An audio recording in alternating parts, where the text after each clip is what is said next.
time, and one of them is with Dave Scott. My best friend, ham radio buddy, immigrated to Canada, married a woman, immigrated to Canada, and he's in Vancouver.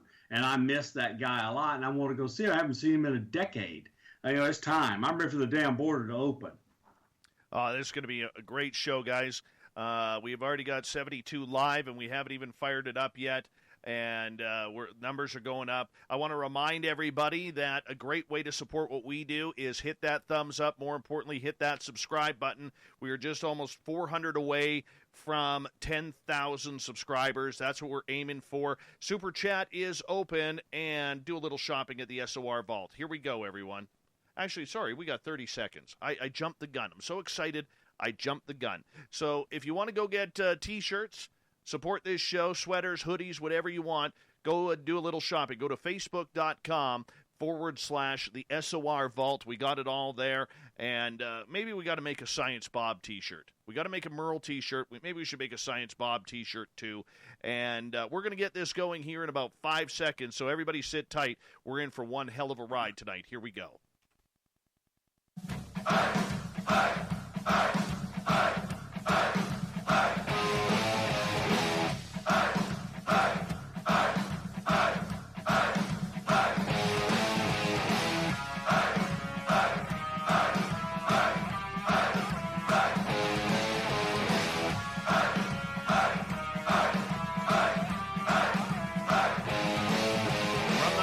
Central British Columbia to you listening around the world. This, my friends, is Spaced Out Radio. My name is Dave Scott, sitting in the captain's chair of SOR headquarters. We welcome you to tonight's show and our terrestrial affiliates around North America, digitally on TalkStream Live, Revolution Radio, and KPNL. If you want to take a listen to our archives, they are free for you at youtube.com/Spaced Out Radio. Do old Davey the favor, hit that subscribe button. Follow us on Twitter at Spaced Out Radio, on Instagram at Spaced Out Radio Show. Our website is spacedoutradio.com, where we have a plethora of features for you, including rocking out to Bumblefoot and reading up on Captain Shirk's SOR Newswire. Tonight's show is brought to you by Chive Charities. Help make the world 10% happier by visiting Chive Charities today. You can find them on our website. It's time once again to look into the scientific side of the woo with our resident Spaced Out Radio scientist, Bob McGwier. Each month, Science Bob brings a guest in with a scientific or research background to talk about all of the practical sides to the high strangeness that surrounds us. Tonight, we are proud to be joined by one of the most familiar faces in ufology for the last 3 decades. Richard Dolan is one of the world's leading researchers, writers, and authors on the subject of UFOs, and believes that they constitute the greatest mystery in humankind. He is the author of multiple books on the subject, and tonight we are going to look towards the side of disclosure, ET Contact, and Richard's new book, That's Out. Then at the bottom of hour number 3, I will bring you the SOR Newswire, brought to you by Paranoia Magazine. Science Bob McGwier, always a pleasure to have you on Spaced Out Radio, my friend. How are you? I'm doing really well, Dave. I'm ready to end this COVID isolation, but as long as we get to talk to fun people on here and listen to good guests and learn a few things, it's always fun to be on. I got to tell you, I'm a little upset coming into the tonight's show because there is a massive solar storm, a solar flare happening right now. The northern lights are supposed to be dancing over my house right now, and it's cloudy.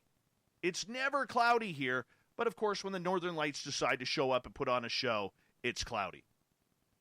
Well, I got to tell you, Dave, the recent predictions by the solar scientists are all changing dramatically, and I think we're going to have a massive sunspot cycle, so that we're going to get sunspot numbers 200. You're going to see lots of northern lights in the next 11 years. I hope so. I hope so. They're absolutely gorgeous. And Bob, I'm going to give you the honors of introducing one of the top guests we've ever had on this show, Mr. Richard Dolan.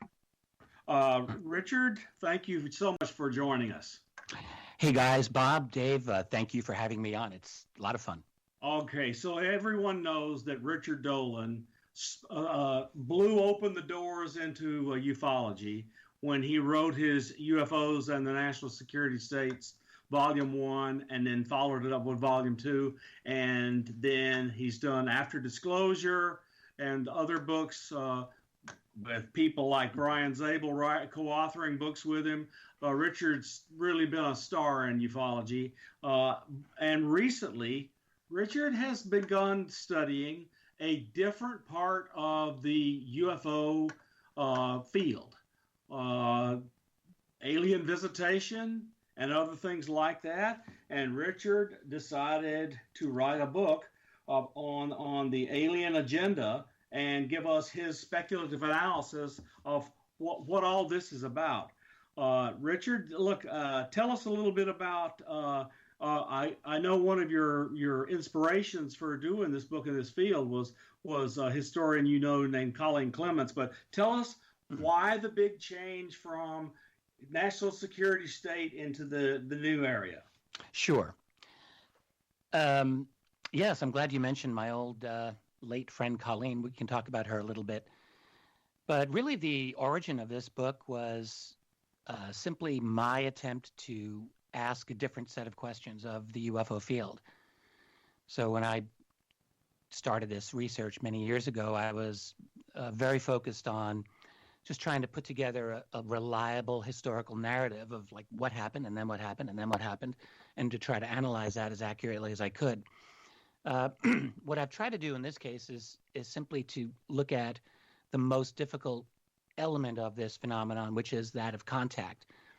It's kind of where the rubber meets the road, and I didn't like the fact that after all these years had gone by, I didn't really have in my mind a super clear idea of what I really thought was the game plan and what was going on the ground. So were there grays? Were there other types of aliens? Were there these types, that type? And I wanted to know for myself, like what I actually thought. And I realized I can't know these things for sure, but what I can do is to look at the best evidence that I think is out there, that I consider to be the most reliable, and then to try to make sense out of it, which is really what I try to do with my other books.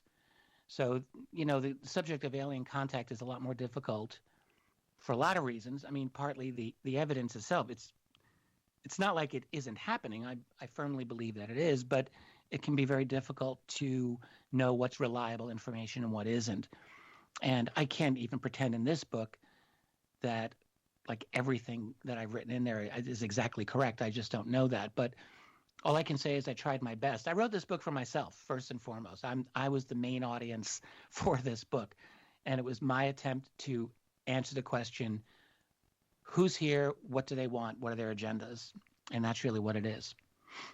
Well, that sounds really, really good there, Richard. I mean, I feel like every time I see either written art or written science or written philosophy or written history, the very best books to me are always written because the person writing it was not going through a procedure, but was honoring a passion, a thing that drove them to this place that they couldn't not go. And I just feel that's why you went there. If I wanted to write a book that would be really topical, I would have written a different book. I wouldn't have written this book. I could have written a book on the current issues of disclosure. I mean, that's absolutely hot topic. I could have written a book dealing with the Tic Tac or TTSA or all of that. And I opted to do this because this was what was interesting to me. Dave? Richard, as someone who has seen this field change and morph over the last 30 years, from when you started to what it is today, how has the game changed, number one? But number two, do you like ufology today, the way it is? Yeah, that's a good question. Well, I've been doing this for, I guess, 26 years. And I've been known for about 20 years. But, yeah, I mean, I remember doing this in the mid-'90s and following the field. No one knew me, but I was following them. The biggest change, of course, is the explosion of the web, which has affected everything, and it's definitely affected ufology. I remember when I wrote my first book, I got some criticisms from some of the old guard because I was using the web as a source of information, and I just thought, wow. So we've come a long way. The thing about with ufology, like when I look at it historically from the 70s and 80s and 90s, it was very much like an old boys club. It was a cliquey, sort of a small group of people. And back then, before you had websites, you had, a couple of journals, the MUFON Journal and a few others, and they had limited circulation. They had editorial policies. If someone wanted to contribute to the field, it was a lot more difficult in that era. And then what we discovered, of course, with the web is like everything's exploded and everyone can jump in. And that's made the field much more interesting by far. It's brought in a number of people that I think, are reputable and disreputable. So it's made it very difficult. And it's definitely turned the field into even more of a circus in a lot of ways than it ever was before. So do I like ufology? On certain days of the week, I don't. I mean, I'll be perfectly honest. Like, I love the subject. I'm absolutely fascinated by the subject of UFOs and extraterrestrials or other beings, whatever they are, that are here and how they're affecting our world. I think it's incredibly important. I've made some amazing friends in this field, people that I will love and respect until the end of my life. But no, ufology really is a mess in a lot of ways, and it's a difficult field to enjoy in some ways. I have to say that, because it's just so polarized in a number of ways. And I mean, it's just one reason why I try like really hard not to engage in too many arguments and fights with other people, but sometimes it's avoidable. Oh. I'll tell you, Richard, I agree with you, Richard, that it's just counterproductive to get in these shooting matches on Twitter. It's just a useless thing. Dave, I'm sorry I interrupted. Oh, no, I was going to say pretty much the same thing as you, Richard. I mean, so many people get sucked down that rabbit hole of information versus disinformation. How do you, as someone who is an esteemed person, respected in this field, kind of stay away from that daily drama of things like UFO Twitter or the battles on whether there's going to be disclosure or not? How do you do that? Well, you have to make a decision not to do it. It's as simple as that. Like I have social media, but as anyone who's been paying attention to me probably realizes, like, I don't engage in social media the way that I used to in years past, because that's a great way for me to lose my mind. And I can't, like, the thing is, I can't allow myself to respond to new information that comes all the time, because there's always something that just wants me to engage in outrage. I remember about a year ago, I was at an event in, where the hell was I? I think I was in, it was the UFO Congress, so near Phoenix. And I'm walking, and Jimmy Church was there, and I mean, Jimmy's my friend, and he grabbed me, and he said, "Richard, what's your response to the fact that Luis Elizondo is being denied as a representative of ATIP?" Like, there was this thing that just blew up at the time. I remember this, and I hadn't heard it before, and I knew there's something was wrong with this. And there was something wrong with that, it turned out. But, like, the thing is, anytime there's something new, I try not to have a reaction right away. I try to wait. And sometimes that causes people to be frustrated with me, because they want me to jump in on some new statement that comes around the bend. And for me, the most important thing is to wait, reserve judgment, and then to slowly form an opinion. Like, it's just a tough thing, because in this field, there's just so much stuff that gets stirred around, and I don't want to have to react to every single thing that comes in front of me every single day. It's a recipe for just losing my mind. So I try to wait, and then make a decision. And that's the historian in me. Like, that's the training. Historians aren't usually comfortable writing about things that are contemporary, because it takes time to have perspective. I don't have that luxury anymore. I've actually thrown myself into putting together my third volume of UFOs in a National Security State, which is underway. And that's totally contemporary. So I'll have to just gut it out and write about contemporary history. But my instinct is always to wait, and my instinct is to reserve judgment. We live in a time where, whether it's UFOs or beyond UFOs, people don't want to wait until they make judgments. They just jump in. And we're getting more and more polarized, not just about politics, but about life in general, it seems to me. And I just think it's a dangerous path. So what I want to do is wait, be careful, and form an opinion after I've really thought things through. Well, let's go just I want to call it slightly controversial, because you have fairly strongly held views about the context in which, let's say, the fourth stage of mankind is happening. But so I want you to give our audience that context, because you express it very well, and you have this perspective, and so that is the context in which this book is written. So give us that, if you would, please. That's exactly right. Yeah. Thank you, Bob. Yeah. And thanks for bringing me back onto track here. I was getting a little off. Yes, it's true. So last June, I did 2 online lectures, and one lecture was on the alien agendas, as I call it, plural, and one was on what I call the 4th stage of humanity. And when I wrote this book on the alien agendas, I did incorporate a lot of my ideas from the other lecture into this. So basically, this idea of a 4th stage of humanity is something that's really gotten a hold over me, and I think it's right. When I look over human history, I see 3 prior stages of how human beings have ever lived. Yes, we've had a lot of different societies, we've had different civilizations, but in my view, we've really only had 3 fundamental forms of existence ever. And there's been variations on those themes.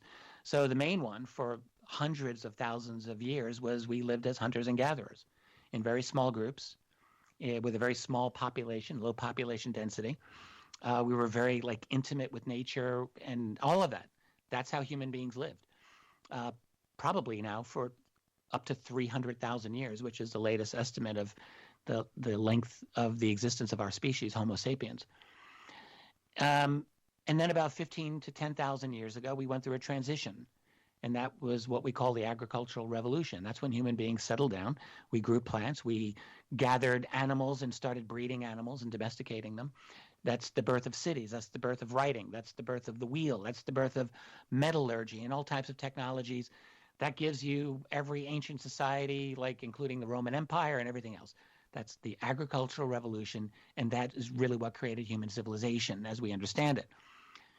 And then we transformed again, roughly a couple of hundred years ago, when we developed the scientific revolution and the industrial revolution.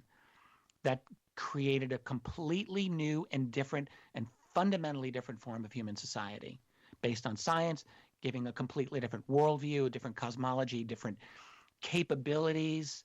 It gave us the railroad, it gave us the car, it gave us the airplane, it gave us radio, it gave us TV, it gave us computers. I mean, just a world utterly unlike anything that existed prior to that. So that's the 3rd stage of humanity. And now what I'm seeing is that we are fast moving into a 4th stage. And I really don't know what to call it. Sometimes I call it the transhumanist stage, but I don't really think that fully covers it either, because it's more than just biological transformations, which it will include, but it includes, you think about the technologies that are coalescing right now. So everyone knows about the future of strong artificial intelligence and nanotechnology and bioengineering, sure. But then you've got 5G, you've got smart devices, you've got the ability of 5G and smart devices to monitor every single person and their activity for the rest of their life. So goodbye privacy. You have also in this world, we're being ideologically bludgeoned now. I mean, we can all see this happening through centralization of big tech in with legacy media that is now combining for a form of propaganda unlike anything that I've ever experienced in my lifetime or anyone else listening has. And what we're seeing really is a world that's moving toward emulating China in what, they've got their social credit system of what they call trustworthiness. And you can easily see that we're maybe a decade behind them. So we're moving toward a kind of genius totalitarian global system by which people are really going to be digitized, commodified, controlled in every way that I can imagine. And when I look at all of that, that's a fundamentally different form of human existence than anything that's ever existed before. And I think it's going to change human psychology, and I think it's going to change human physiology, which is already changing, actually, and a creation of a totally different culture, one of, I think, great conformity, one based on fear as well, something that I don't think that I'm going to like, and I think most people listening aren't going to like, but I think it's going to happen. And the one thing that it will do, I mean, it will weaken individuals. We'll probably just all be living virtual reality games like Ready Player One, as far as I can see. But what it will do is it will give the ruling establishment of our world tremendous power, tremendous power.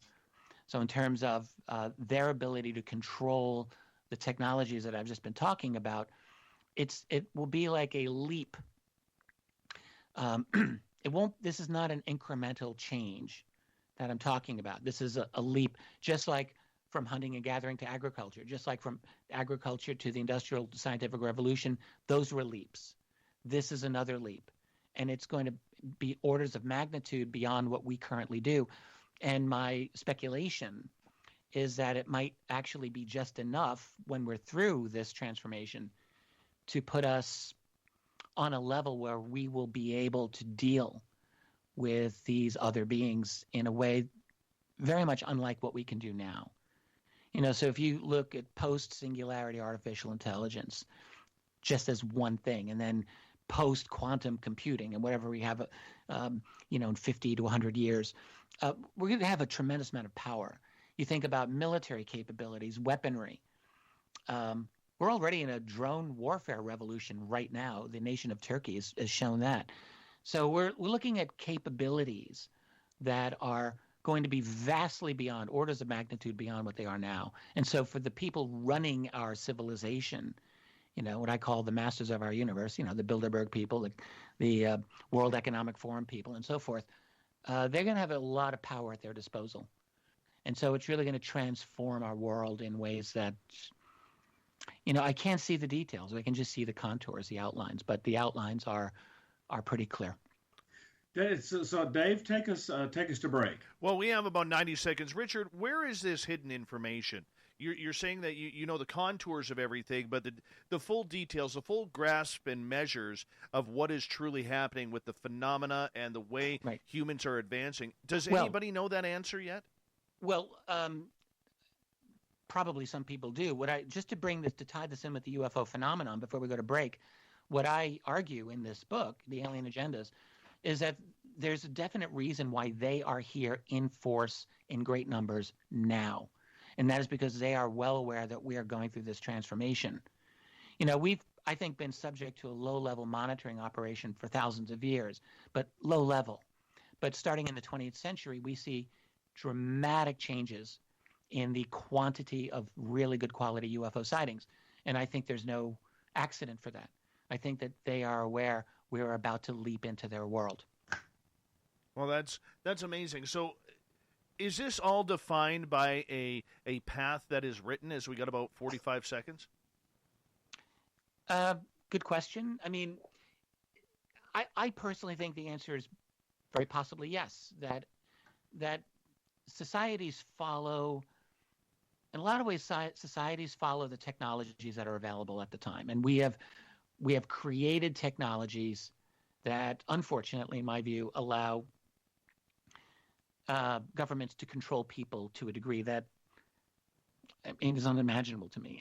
And because they have that ability to control, they're utilizing it. So I think we're kind of being corralled, and this transformation is just happening. And I'd like to know of a way to buck it, to fight it, but I haven't figured that one out yet. All right, guys, I'm going to get you to hold on right there because we're going to go to break at the bottom of the hour. Science Bob and Friends with special guest, the legendary Richard Dolan. Tonight on Spaced Out Radio, we continue with UFO talk all night long on Science Bob and Friends.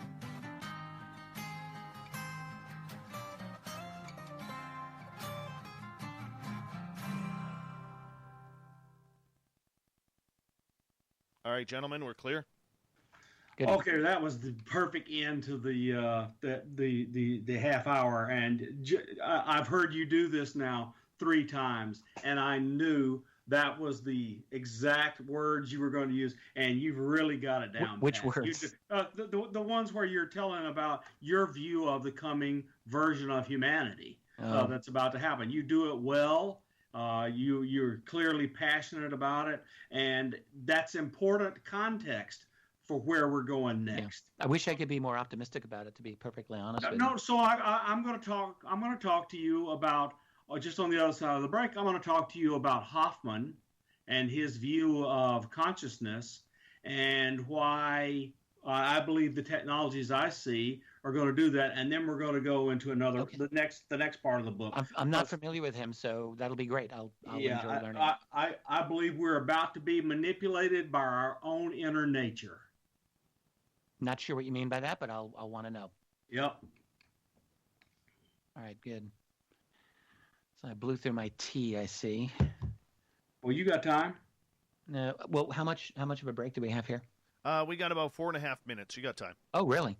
Let me just go get a glass of water. Yeah. And I will be right back. All right, Richard. Okay.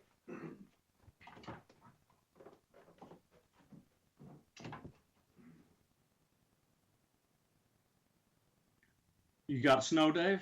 No, it's been raining. It's cloudy, blocking the northern lights. I'm pissed off. But Well, that's okay. I would be too, but I really believe, given what I've seen in the last 2 weeks coming from the solar scientists, we're going to have a ton of aurora in the next 8 or 9 years. Excellent. Well, either way, it blocks my view for tonight. Later on, it's supposed to clear up a little bit, so I'm hoping the show is continuing once I sign off the air. Yeah, if we get a lot of solar activity, so you see a lot of sunspots and prominences, I'm going to live stream the view from my telescope somewhat regularly. Not every day, but somewhat regularly. How's your snow science, Bob? How's that snowblower doing? Oh, the snowblower is so lonely. I'm trying to sell it. Snowblower? You're in Alabama. What the hell? Exactly. Do you have a snowblower I had for? a snowblower in Virginia because I lived in the mountains, but I have it and I don't need it. No, you don't need a snowblower where you live. Sell it to me. I'm happy to sell it to you. It's electric start. I'm serious. You might get it for an autograph, Rich. Yeah, sure. Hey, you said we're actually streaming on YouTube right now, so Yes. people can hear this? Yes. All right, yeah. good. Yeah. Greetings to the listeners. Yeah. I'm going to pass on that snowblower. I don't think I could afford it.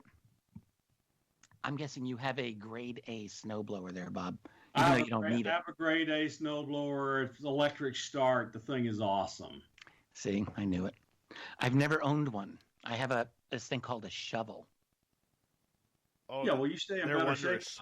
They are wondrous. I love my snowblower. You know Do you what? even get snow in BC though? Yeah, but I'm halfway up the province. I'm almost like usually at this point I got about 2-3 feet of snow, and we're in this unseasonably warm melt right now. Now down by Vancouver you don't, the Vancouver Island you don't, but where I am, go back 20 years. Where are you exactly? I'm BC? okay. You know where Kamloops is? Yes. Okay, I saw it on a map. I'm 2 hours north of Kamloops. Oh, you're way the hell up there. Yes. Oh yeah. Yeah. Wow. BC is just a beautiful, beautiful part of the world. It's kind of nice. What an amazing place. All right, guys, we got a minute here. Goody. So I got my water. My throat feels a little raspy. Not sure why.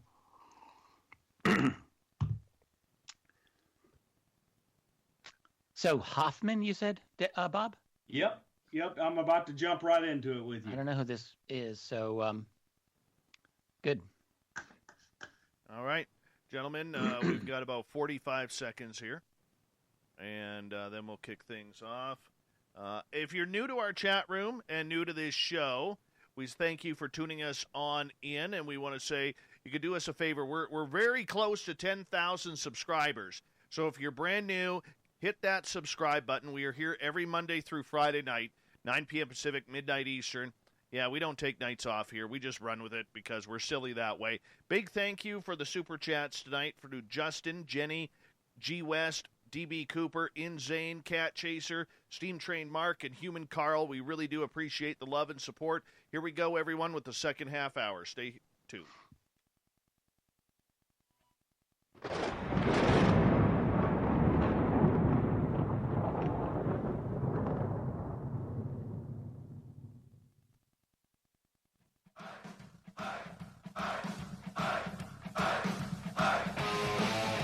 Second half hour of Spaced Out Radio is now underway. My name is Dave Scott. Thank you so much for tuning us on in tonight. We really do appreciate earning your listening ears. Want to remind you that if you missed portions of this show or others, check out our free archives by going to youtube.com/Spaced Out Radio. Do me the favor, hit that subscribe button. Our website, spacedoutradio.com, where we have a plethora of features for you, including rocking out to Bumblefoot and reading up on Captain Shirk's SOR Newswire. Follow us on Twitter at Spaced Out Radio and on Instagram at Spaced Out Radio Show. Science Bob and Friends is a time where we step away from the woo and get to the who, what, where, when, and why, but most importantly, how with Science Bob and Friends with Bob McGwier and our special guest tonight, the legendary researcher in ufology, Richard Dolan. Gentlemen, welcome back. Good to be here, Dave. Richard, let's jump into some science that's going on now. Consciousness has, of course, reared its head, if you'll let me use that, in ufology.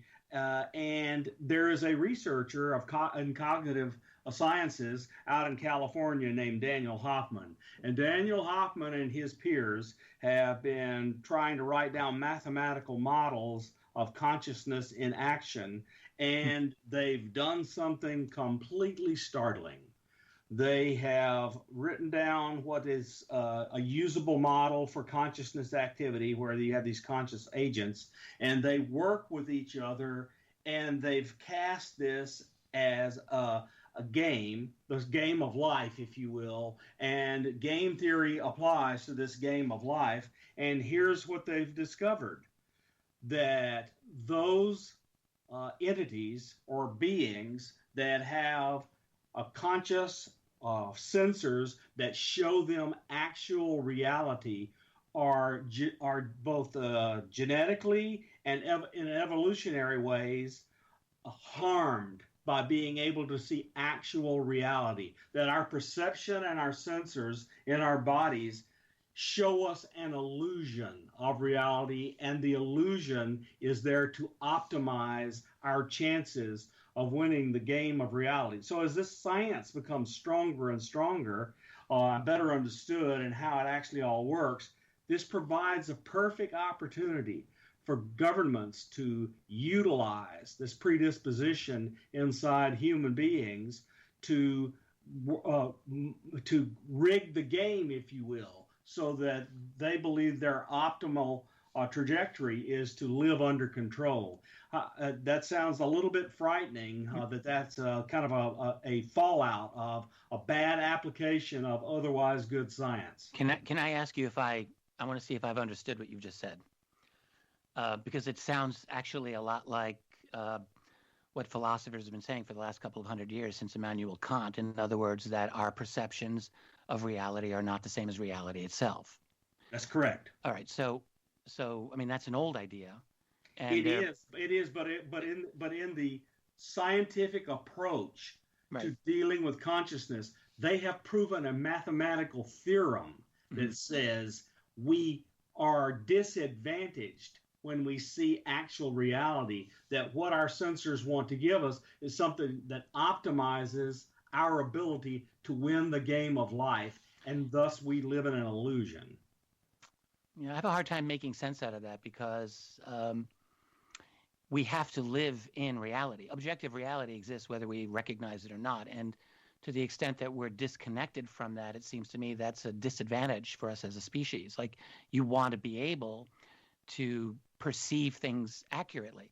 Now, we all know that every single moment, like we're getting all these inputs that our brain doesn't actually process because it's irrelevant information. So the brain winnows out all of these different things just so what it needs. So our very act of perception is we're selecting the reality that we're seeing, but that doesn't mean that we're seeing illusion per se. It just means that we're blocking out the things that we perceive as irrelevant. I'm not really sure if, we know that that is the case. So what this model you're talking about, I'm going to honestly say, doesn't make sense to me, that we're disadvantaged.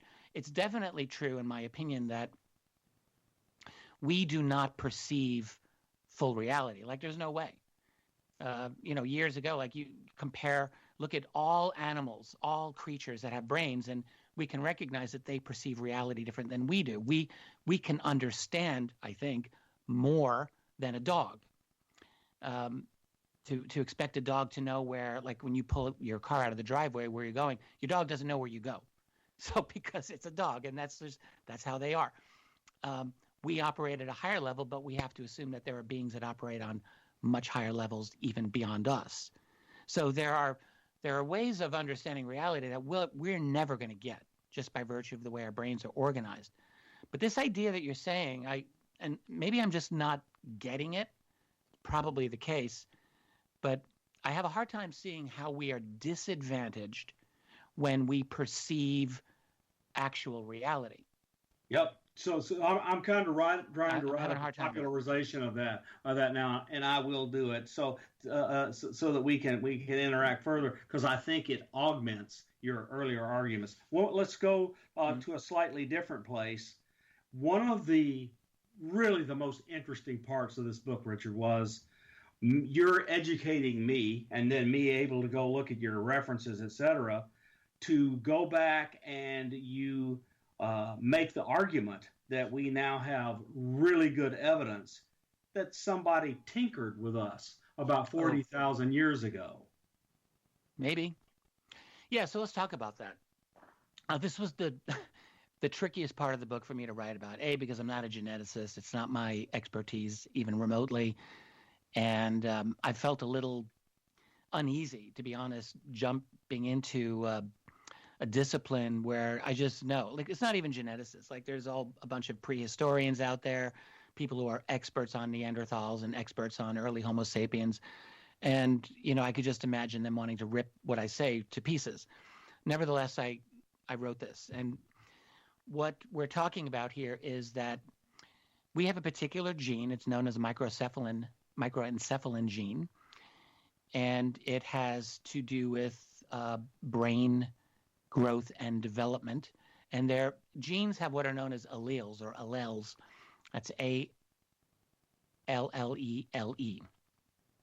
Those are, and again, this is not my expertise, but I know that genes have these things.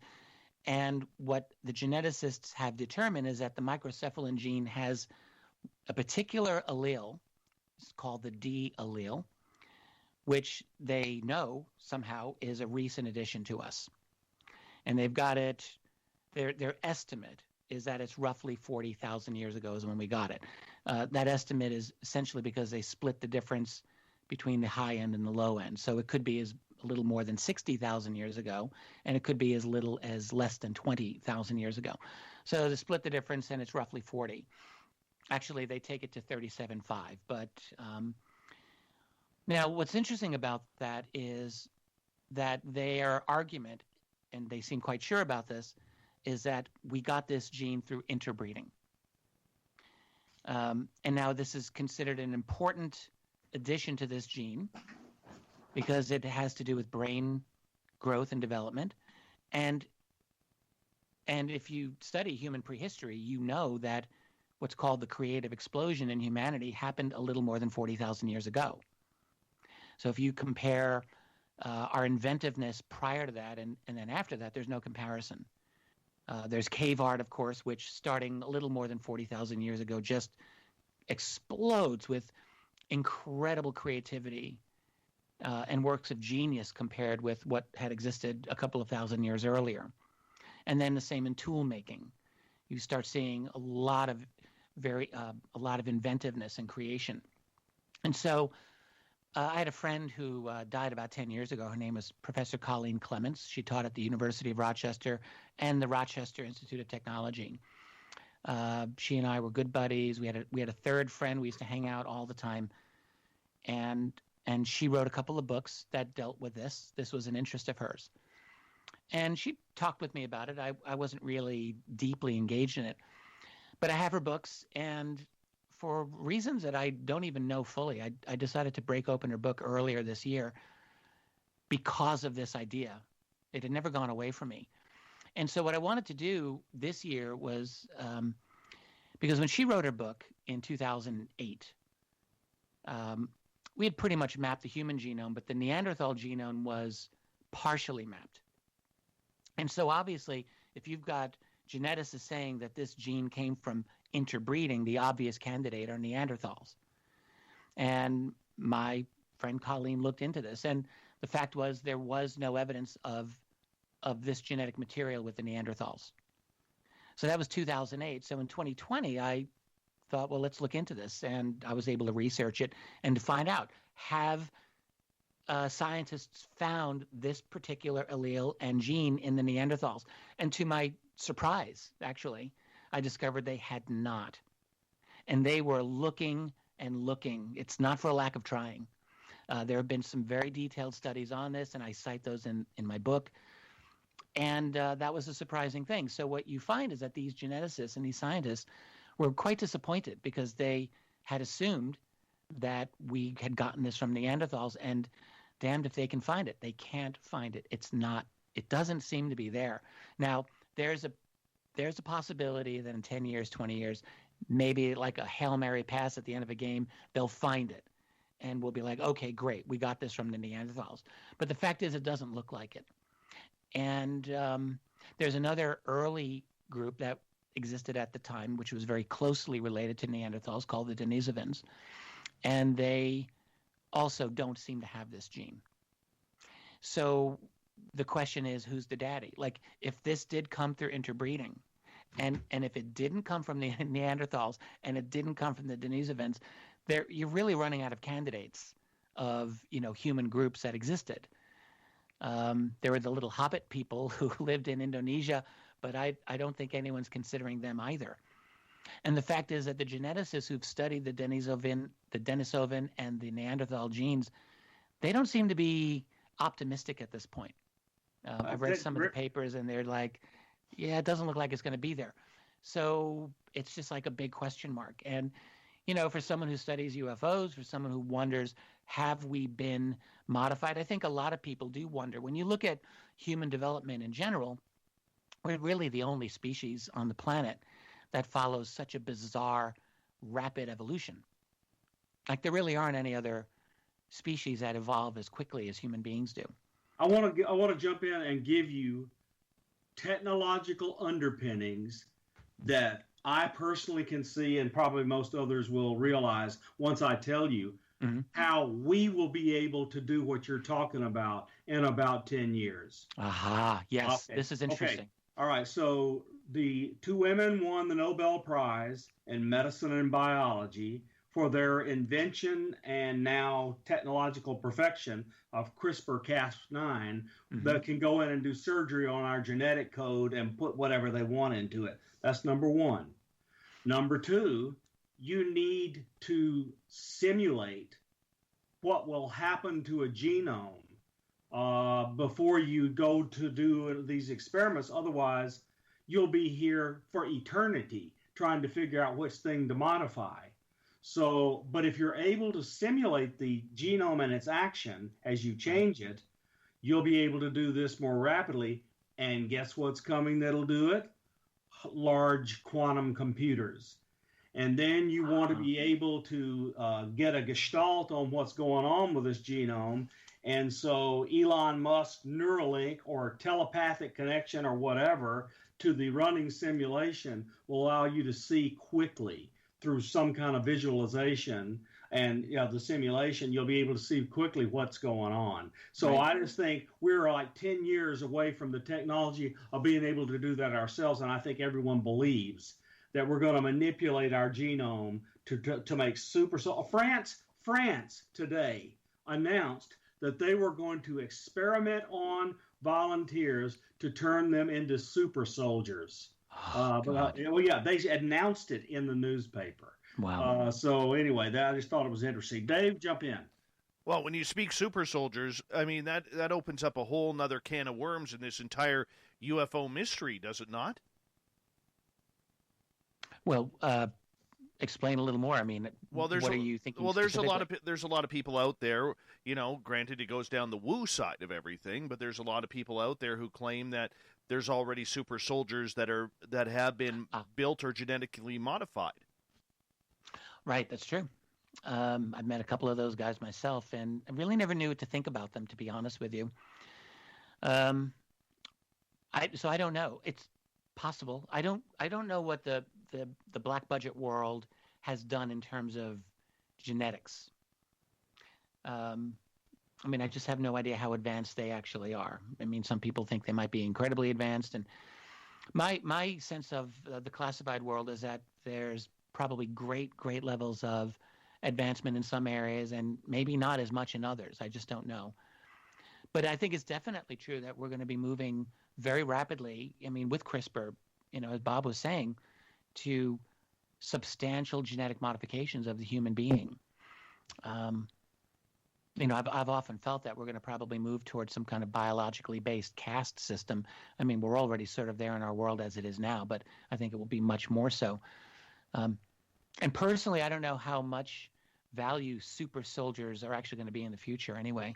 When you're looking at, incredibly mechanized drones, for example, super soldier's not going to do much good against a drone that's got them targeted and blows them up from afar.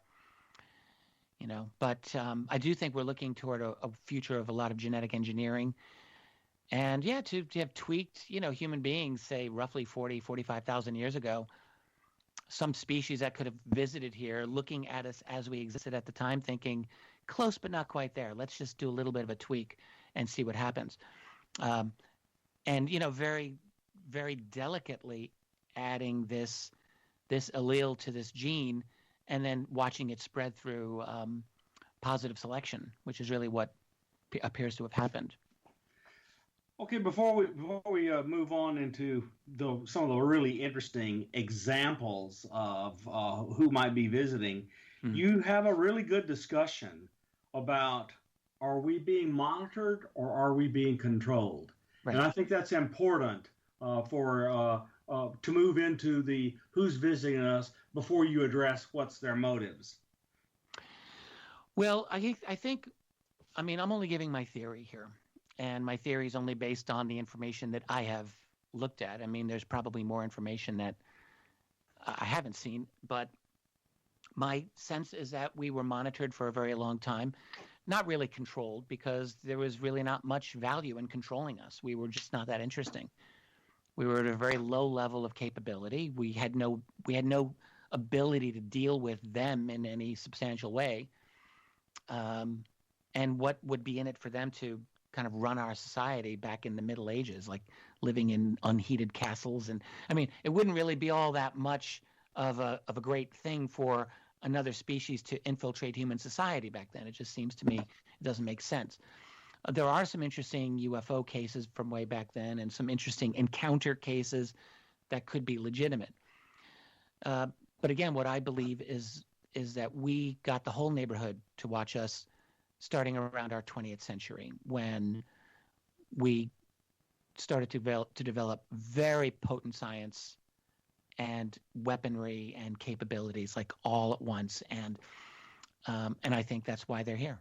So in terms of infiltration and control, this is a really important question. Like, if I were in the intelligence community, which I'm not, and if I were charged with counterintelligence and national security, and I knew about this subject, I would make damn sure that I would want to know, are we being infiltrated and controlled? Like that would be important for me to know, because from the point of view of any alien that is looking at us, they would have to be thinking, this is a disruptive species. This is a violent species. This is a sadistic species that actually tortures their own people and does horrifically terrible things.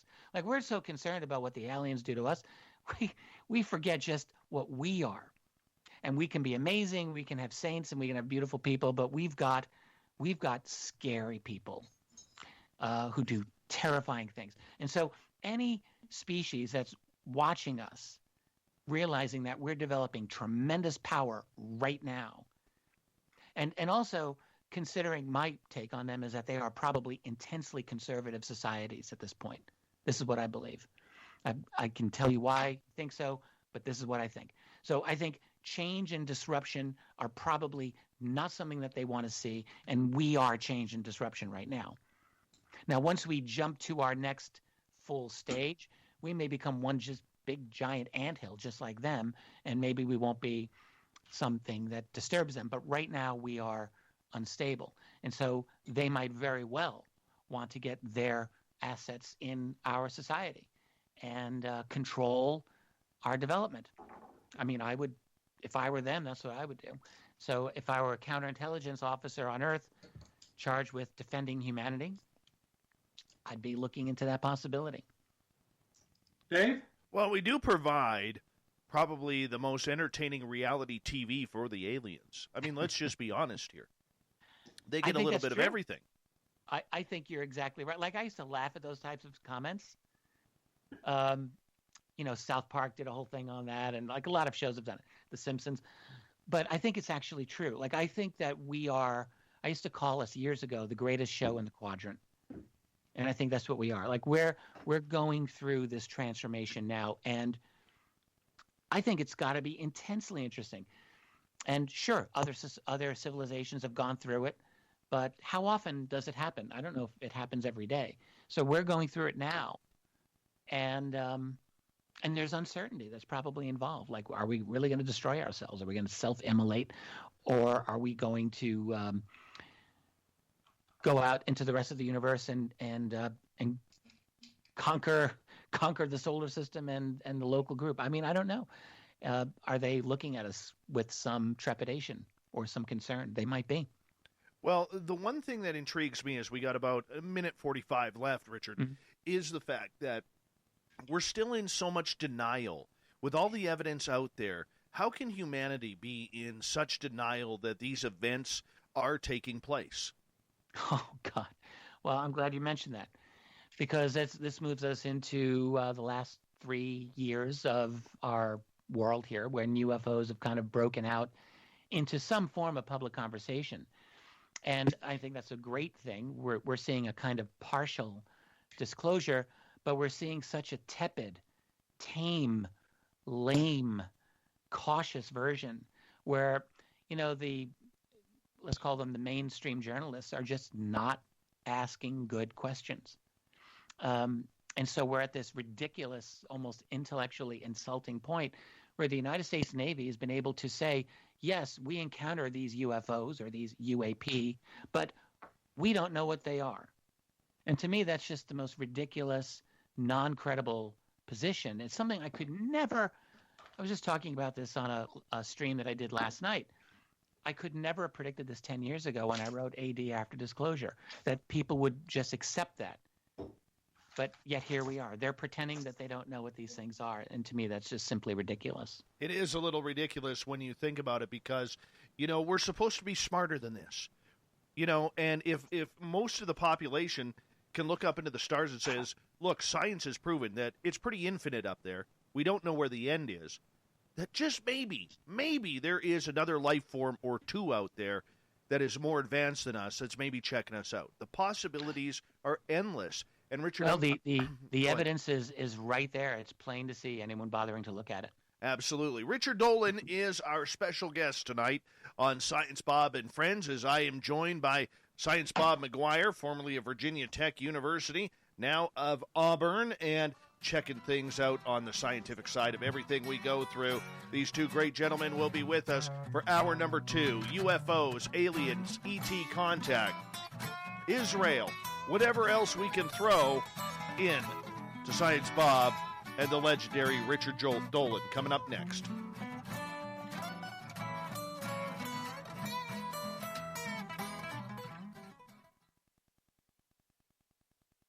All right, we're clear, guys.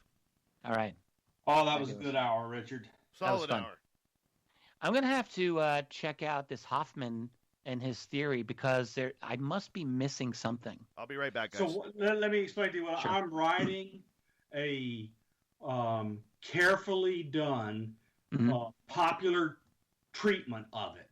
So I don't expect you you or anyone else to understand how to do the optimality of the game theoretic equations he writes down, or what a Markov random field is, or any of that stuff. That's not what is expected. But what I feel is needed is a treatment of it for the average person to get a gestalt. Right. Well, your comment on CRISPR technology, that was right on point. And man, I should have just included some of that in my book. I didn't even think to. But it seems really obvious. Second edition. Yeah. Yep, it could be. But I'd like to know more about the Hoffman idea. There's something that just didn't seem quite right to me about it, but I suspect I'm just missing something. I think there are certain conditions he puts in there. Look, it goes along with.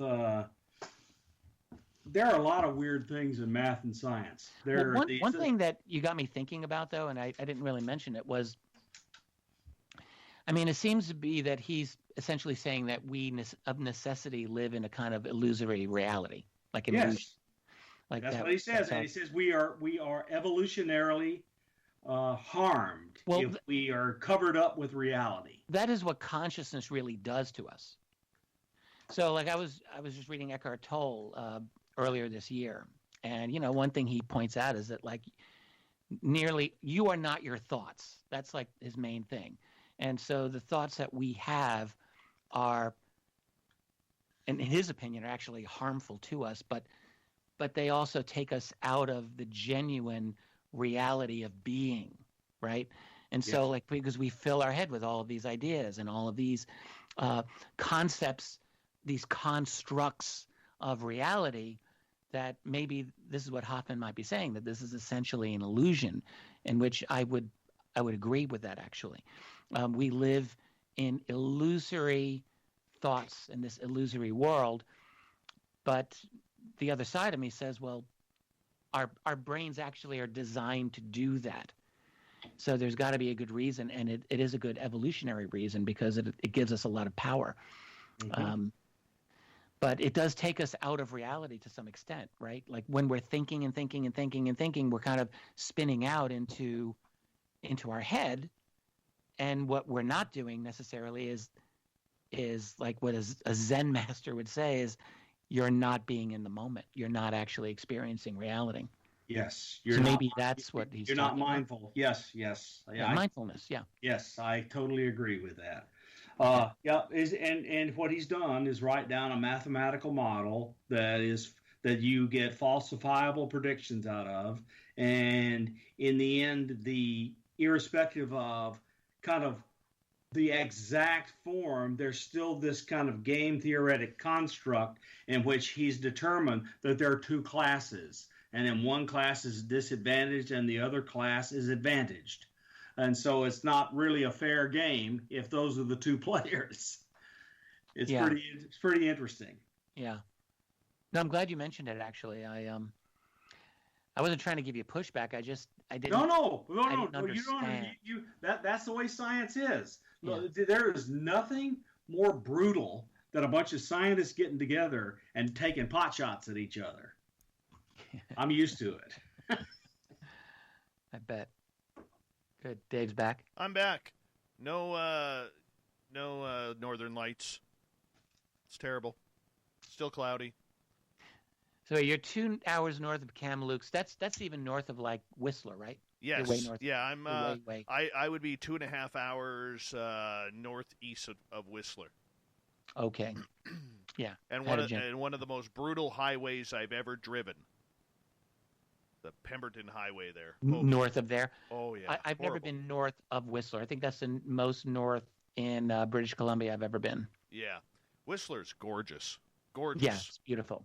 Yeah. Yeah. Really nice.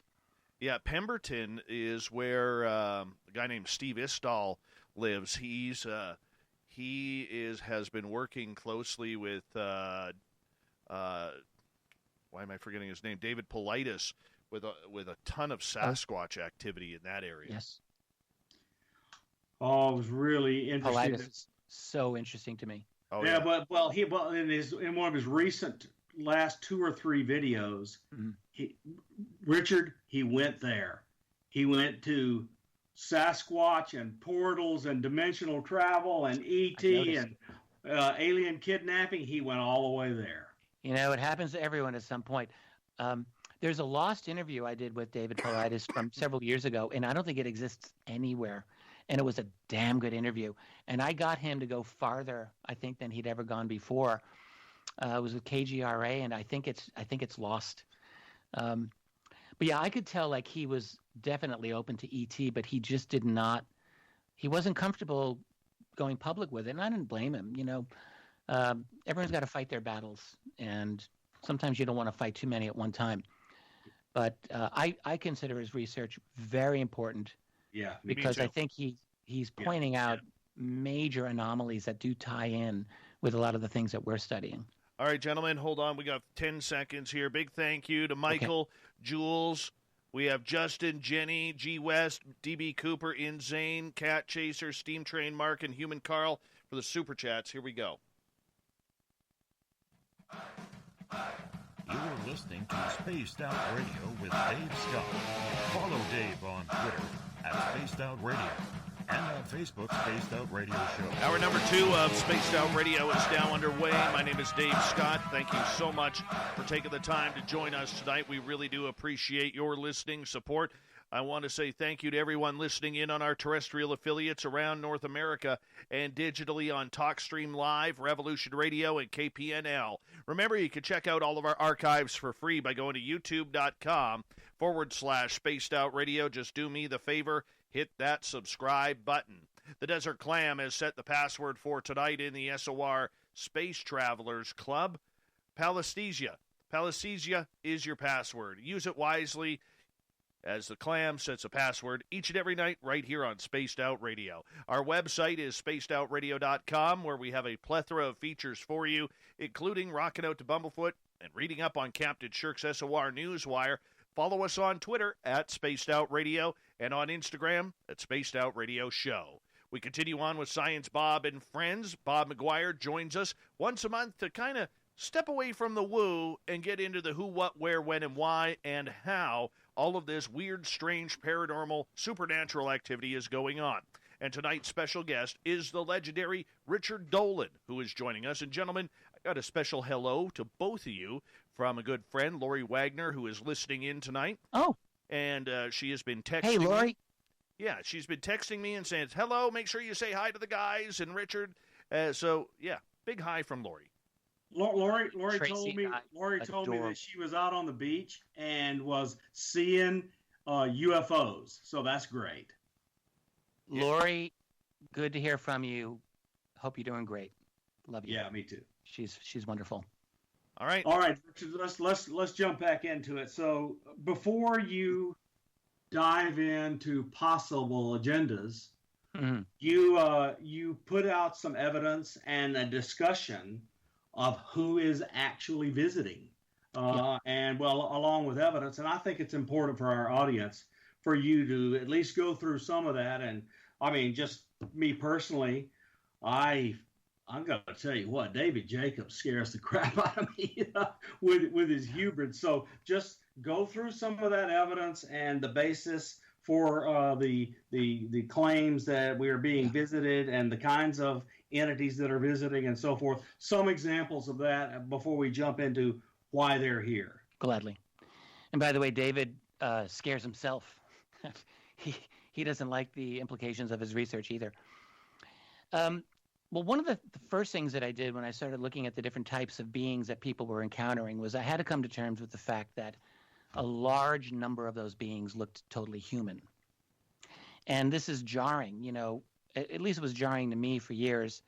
And it's not like I wasn't aware that there were all kinds of accounts of people encountering human-looking occupants of craft, but it occurred to me when I was really thinking honestly about it that I didn't really fully take those as seriously as I should have. And, part of me might have thought in the back of my mind, well, maybe they were creating some kind of illusion or who the hell knows. But, when you read a case after case of people describing some of these beings looking completely human, like I don't know what else you can conclude except that many of these operators are virtually indistinguishable from the rest of us, or they may have some variation. Sometimes that's been described. So that caused me to look into other forms of research where people were trying to quantify the different types of beings that were seen. So one recent example came from the organization known as FREE. That's the Foundation of Research into Extraterrestrial and Extraordinary Experiences. This Edgar Mitchell's group that he created way back then. And they did a kind of an online survey, and I had my problems with some of the methodology, but I mean, overall, I think that they got a lot of information in there from thousands of people who wrote to them and described their experiences. And one of the things that they concluded was that almost half of all the people who claimed to have been aboard a UFO or flying saucer, I think 45% of those encounters involved beings that looked human. So it was quite a large number. Now, there were more encounters that involved gray aliens if you combine the short and tall grays. But humans were a large group. And let me just go no further than the Travis Walton experience, where he described waking up on a table and there were non-humans above him, around him, and he was in a weakened state, and he tried to be aggressive with them, and they just walked out of the room. He goes into another part of the craft and he encountered a perfectly human-looking being who led him to another area where there were other human-looking beings on this craft.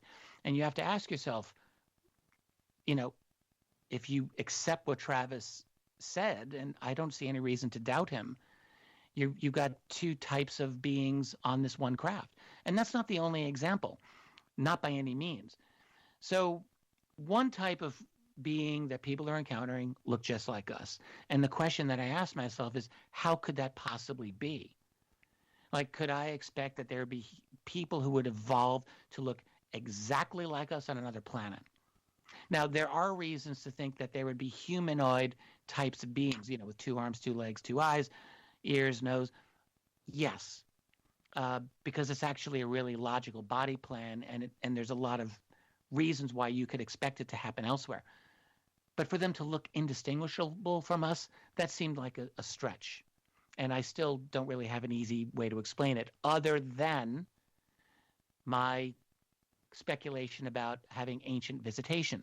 So if there were beings who were here 40,000 years ago, they could, at that time, have scooped up a few humans that existed there and just taken them with them and genetically modified them and done whatever they wanted. Or they could have taken them at any other subsequent time. They could have taken them 10,000 years ago or 5,000 years ago. And with enough genetic modification, you have those humans in with your society, they become just like the aliens, essentially. They might be in upper management there, for all I know. They might have some significant roles. But the fact is, they would have very little in common with us, except certain physiology and appearance. And I do think it's entirely possible that the human beings that people encounter on these craft are us, are originally from here, but have been adapted, taken, adopted, and modified. And so they're working for the other team. That doesn't necessarily mean that they're against us, not necessarily at all. But I think that's, if I had to have one explanation for completely human-looking beings, that would be what I would say. I would say that they were us, they were taken, modified, and now they're in another society. Now, you've got other groups that people encounter as well, but only in the 20th century and beyond. So when you look at gray aliens, there are no examples that I have ever seen of humans encountering gray aliens prior to the 20th century. You've got the cave paintings in Australia of the Wagina, and they sure as hell do look like gray aliens, and those are thousands of years old. But that's the outlier. There are no other examples that I am aware of. So my assumption is that grays came here in the 20th century. And there are similarly no, let me say for me, credible or detailed examples of human encounters with reptilian beings. Yes, there's some Sumerian, Mesopotamian artwork that may look like a reptilian being, but that doesn't cut it for me. So for me, when I'm looking at in terms of other types of beings, and this goes for the so-called mantid beings, the insect-type beings, these are all recent. And my conclusion is that they have arrived recently. And they've arrived recently specifically because of what we're doing. So the question that I might ask is, what is the relationship between any long-term group that might have been here watching us and these guys? Because I don't think that they're the same. And I don't have an answer to that, but my speculation is that there might be problems, or there might be a covert level of opposition going on that we are not aware of, because it's in everyone's interest for us to be kept apart from this. I think the secrecy is a really important element of what they're all about. We're dealing with secrecy not simply from our governments, which we are, but we're dealing with secrecy from these beings. And we need to ask ourselves why. Well, from a benevolent point of view, it's actually very easy to see why they would be secretive. You know, for them to announce themselves to us would be it could be a very damaging thing to us psychologically, in ways that they may not want to have to experience that.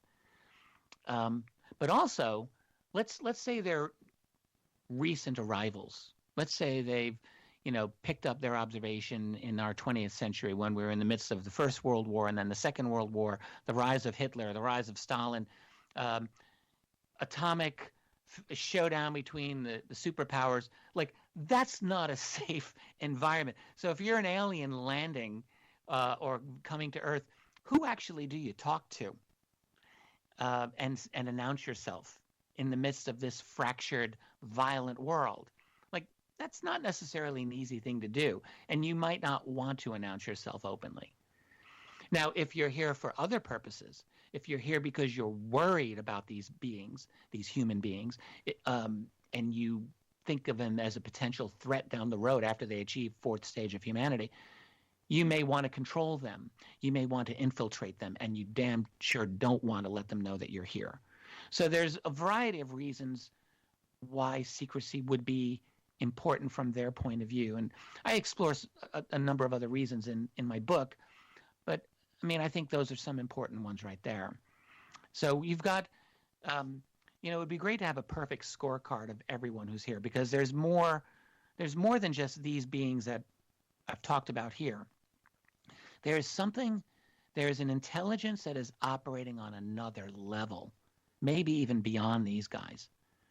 I listen to people like Eric Davis talk about it when, he's had experience over at the Skinwalker Ranch in Utah. Davis and John Alexander is another one. They talk about a kind of pre-sentient intelligence that is just vastly beyond our capabilities. Now, I don't know if that's the same intelligence as these other beings or if it's something totally different. I suspect it's actually something different, but I don't know. But I guess what I am saying is I think that there's a variety of entities that are here. And one of the things that we really want to be able to understand is, what is their diplomacy? What is their interactivity with each other? And in addition to, what are their attitudes toward us? Like, we need to know all of these things. And I can only hope that there are some smart people, within the deep state, within the national security state, who are thinking intelligently about this, because if they're not, they need to. Richard, I want to ask you, in regards to the history of it, the one thing this new wave of ufology has really, really dropped the ball on is the history of what's already happened.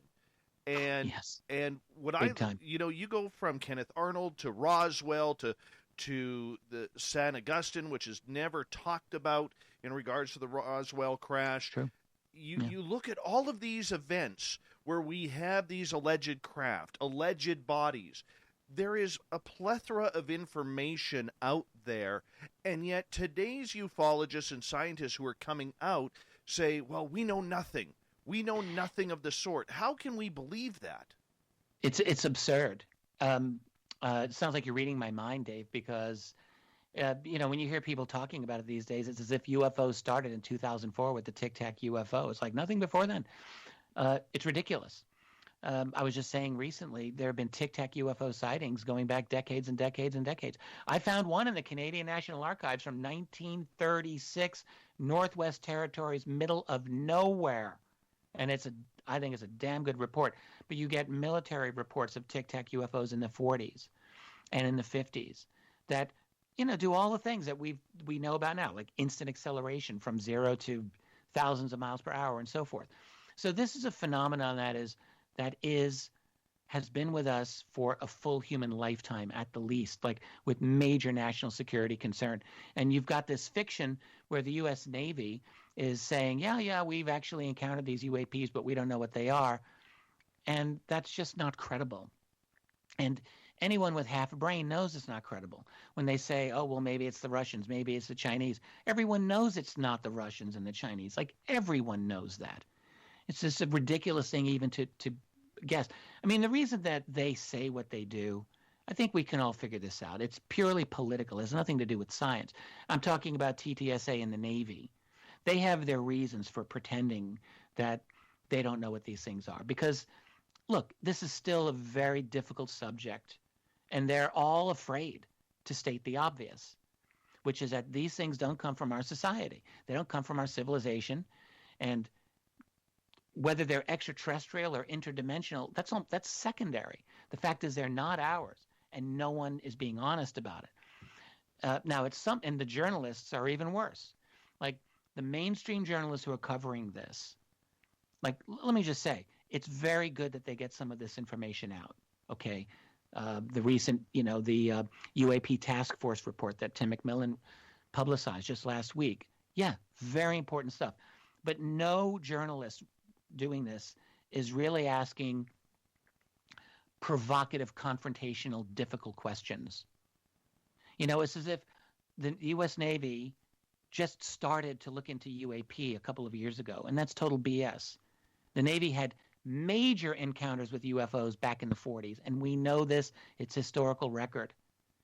And so to think that the U.S. Armed Services and the national security state have been spinning their wheels on this for 75 years and come to no conclusions, no theory, no continuity of study. You're going to tell me where you lose pilots during these UFO encounters and have the shit scared out of you with some of these overflights that have occurred over many decades, that they don't have a continuous program to study this? That's ridiculous. And everyone who's looked into this realizes it. And yet our ultra lamestream media just lets this slide. Well, because they've never wanted the story. No, and they don't know how to handle the story because they're not educated on it. And so they're allowing themselves to be led by the government, by the military on this, and they're really not going places where they need to. And people like us are talking, but what unfortunately has happened in the last decade is that alternative independent media has been pushed further and further to the fringe. We've seen the consolidation of big tech in with the intelligence community and let's call it the deep state, and that's a reality.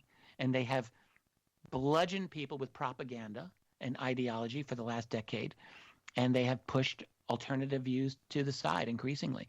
So we can talk all we want till we're blue in the face, and we can have all the truth on our side, but we're, at least at this moment, we're not getting access, to the power players, and they are insistent on dumbing this conversation down. So the rest of us just have to more intelligent conversations than that. Speaking of the media, the one thing that I've noticed as being a former media guy is, and this isn't an insult to the gentleman who I'm going to mention, but you know what? I'm sick and tired of seeing the Big Five, which is Lou Elizondo, Chris Mellon, David Fravor, Nick Pope, and his horrific hair.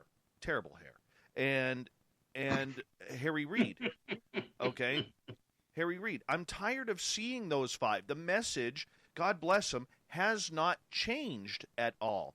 And like I said on Grant Cameron's panel a couple of months ago, and Bob, you were there, I don't see the media coming after that counterpoint, which is, and I said this on the panel, I said, where's Grant Cameron? Where's Richard Dolan? Where's people like Linda Moulton Howe or Melinda Leslie?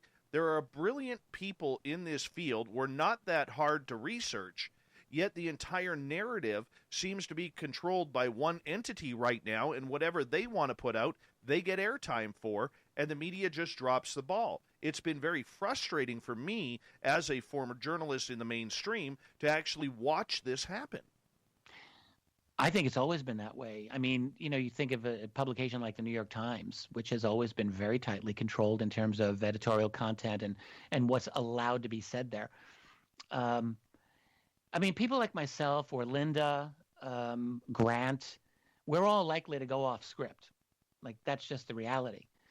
I've had a number of instances where I have been on mainstream media, and I don't get invited back for that very reason.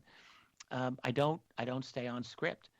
And what is script, by the way? Here's what script is. No cover-up, no conspiracy. That's what script is. And so when you go into actually dealing with deep cover-up, long-standing cover-up, then you're talking actual conspiracy. And that is the verboten place to go. So, I'm friends with a lot of the people you mentioned, like Nick. I've known Nick Pope for a long time. But these are not people who are ever publicly going to say, yeah, there's a conspiracy and a cover-up. They do the exact opposite. And that is why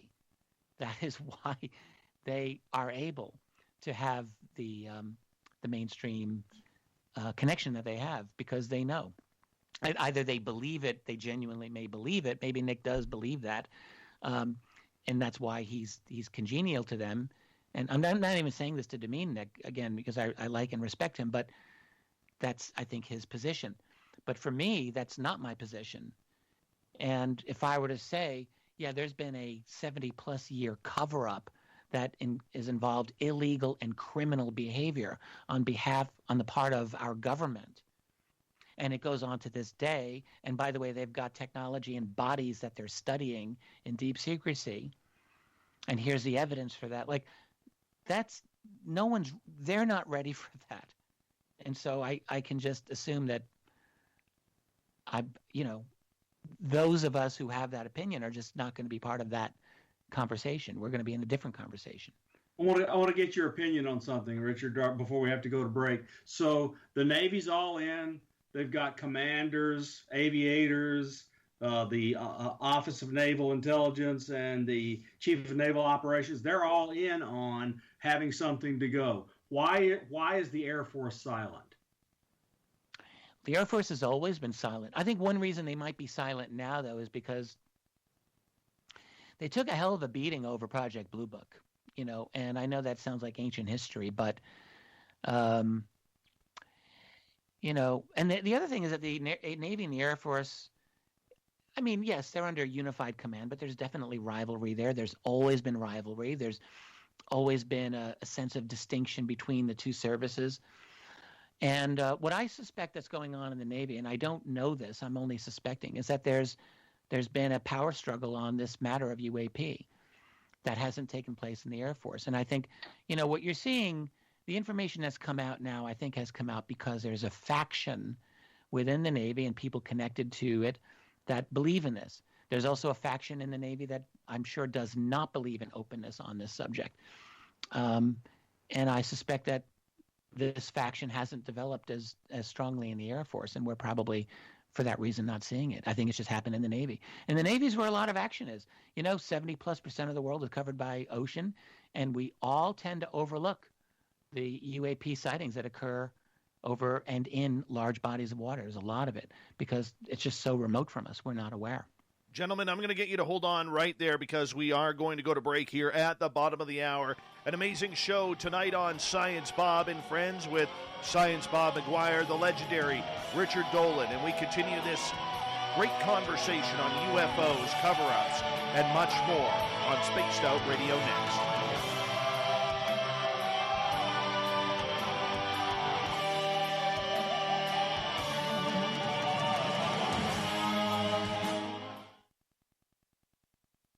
All right, gentlemen, we're clear.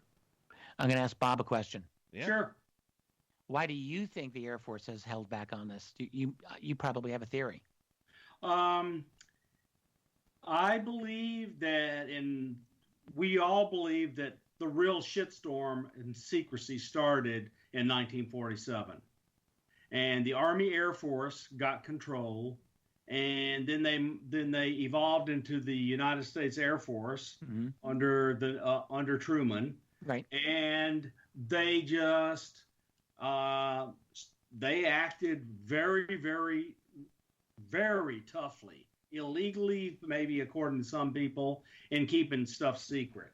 And so if all the crap comes out about all the bad they did, it's the Navy that'll take the black eye. I mean, the Air Force. The Air Force, black eye.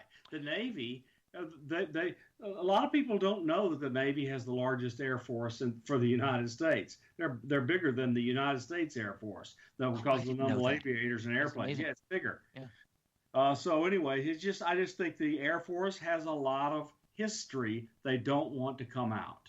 Well, along those lines, first of all, the Air Force pissed off the Navy again and again during the 40s and 50s with how they handled UFO sightings by Navy personnel. Yes. That's an old story.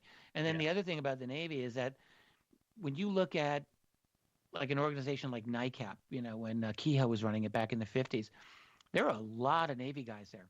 I mean, one of Kehoe's top guys was Admiral Roscoe Hillenkoetter, of course. He was not just a director of the CIA, but was an admiral. There was an Admiral Delmer Farney, who was very big on this subject in the 1950s. And quite a few other Navy commanders and admirals who were deeply engaged in the UFO problem back in the 50s. And I don't think that ever stopped. I think that the Navy, in my own personal life, I've had some interesting conversations with Air Force people about UFOs, but generally I find them to be much more tight-lipped.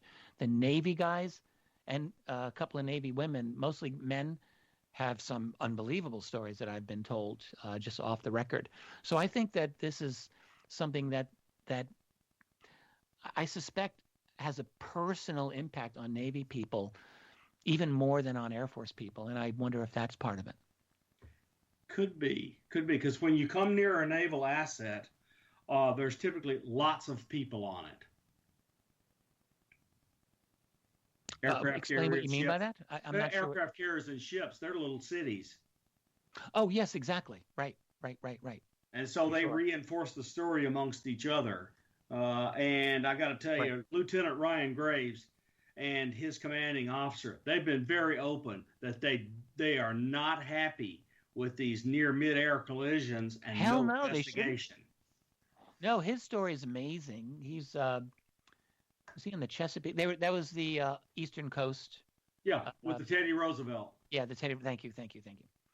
Yeah, he had a cube-shaped object with a sphere inside of it, like fly between their aircraft. It was. I think it's the other way around. There was a cube-shaped object surrounded by what looked like a spherical force field or something like that. Did I get that mixed up? Okay. I believe I have it right. Okay. I'll read the article again. But in any case, it's a bizarre thing, and no one could explain it, and it flew between two F-18s, so that's ridiculous. Yep. And they should be ticked off about that. But look, I think we can all realize this is not some kind of black budget classified testing program. Like, that's absolutely, like, you don't do that to these guys. No, and Chris Mellon. But you're testing advanced aircraft. Chris Mellon was on the oversight committee for SAPS in the Pentagon when he was DASDI. Yeah, but not during that encounter, was he? He was not during that encounter, but but any black budget programs that may have produced that encounter, he would have known about, because it would have been going on for years. 1 minute, guys. There's some disagreement about that as a possibility. I think, when you look at the Eric Davis, Thomas Wilson notes, that some of the review might have gone even a little bit higher than just committee members, is my opinion. All right, we got just under over 30 seconds. Richard, quick question for you, two questions. Number one, what's your opinion of eating breakfast foods for dinner? Not a fan, but to each his own. Yes, thank you. 1 for 1. Number two. Breakfast foods would be, let's just say, either a bowl of cereal or some scrambled eggs. Exactly. Or a bowl of oatmeal. Yeah, exactly. I could see doing oatmeal, maybe even throw an egg on it too, but that's just not something I do. All right, we'll hit you up with the next one at the next half hour. All right. Here we go, guys. 5 seconds.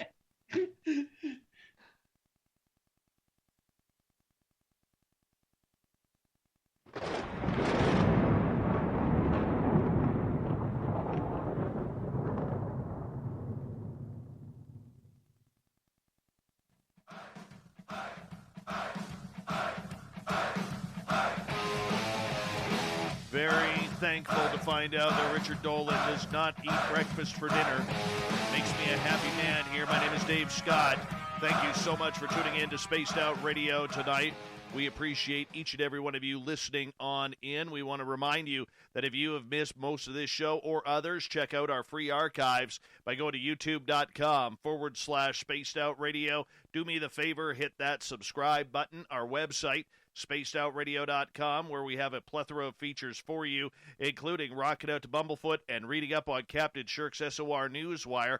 Follow us on Twitter at Spaced Out Radio and on Instagram at Spaced Out Radio Show. We continue on with Science Bob and Friends. Bob McGwier is the lead scientist in Spaced Out Radio land right now, and our special guest, Mr. Richard Dolan. Gentlemen, welcome back. Thank you, Dave. Yes. Richard, you made me happy with the whole breakfast conversation. You did. Very good. I'm very engaged in the foods that I eat, cooking. I like to cook. I like to do my food prep.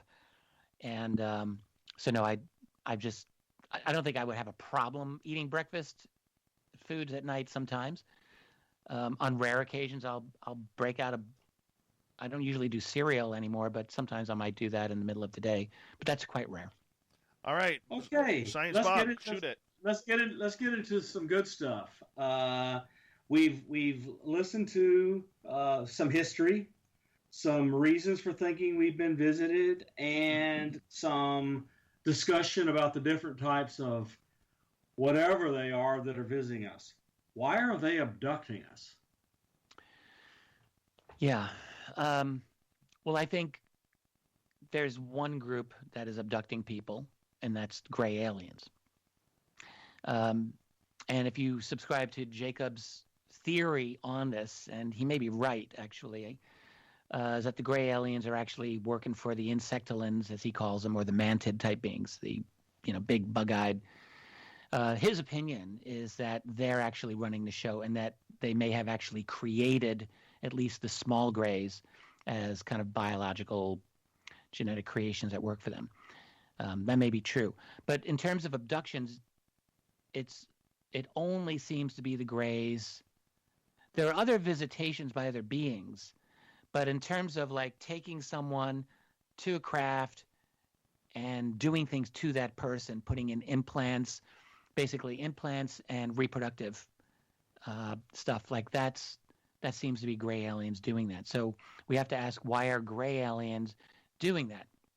And again, I'm going to go back to Jacobs here and the late Bud Hopkins and John Mack and all the other abduction researchers, from Barbara Lamb to Yvonne Smith. Like, they're all in agreement here, which is that they are creating hybrid humans.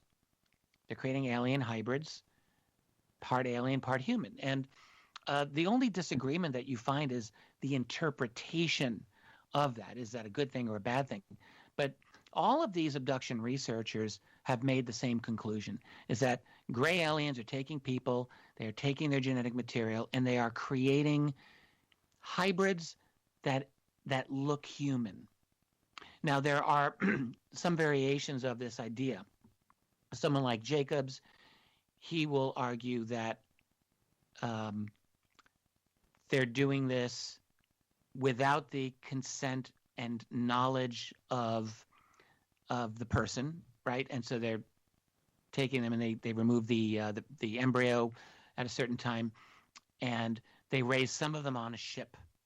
In fact, they raise all of them on a ship, and then later insert them into human society if they look close enough to pass.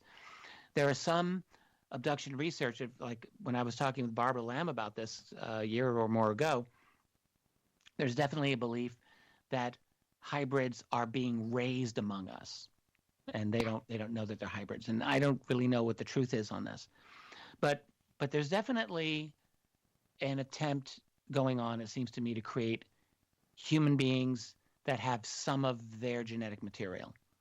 Now, that's a weird thing to say because you would think that would be detectable by our science. But it probably isn't detectable, at least not yet, and it may not be detectable for at least a few more decades, by which time it may not matter.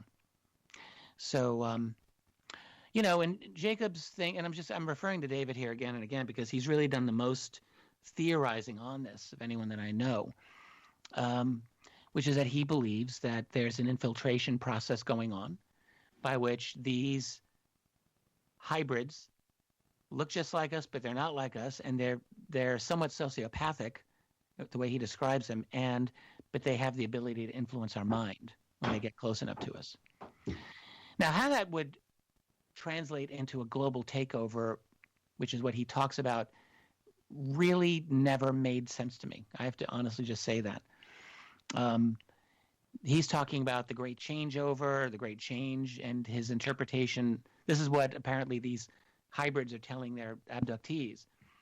There's going to be a great change. And his interpretation is that means planetary takeover. I don't interpret it that way. I interpret the great change as this transformation that we were talking about earlier, moving into the next stage of humanity, this transhuman stage. And I think that they're here for the ride, and they're here to watch it. But in terms of abductions, well, one thing that I could definitely say, because I have a couple of abduction stories in the book, which among other people include my wife Tracy, who consented to having her stories put in there. And there weren't abductions where she was taken on a craft, but they were encounters. I think some of these abductions involve implants into the brain for monitoring operation and maybe something more, maybe control. I think you have to consider that.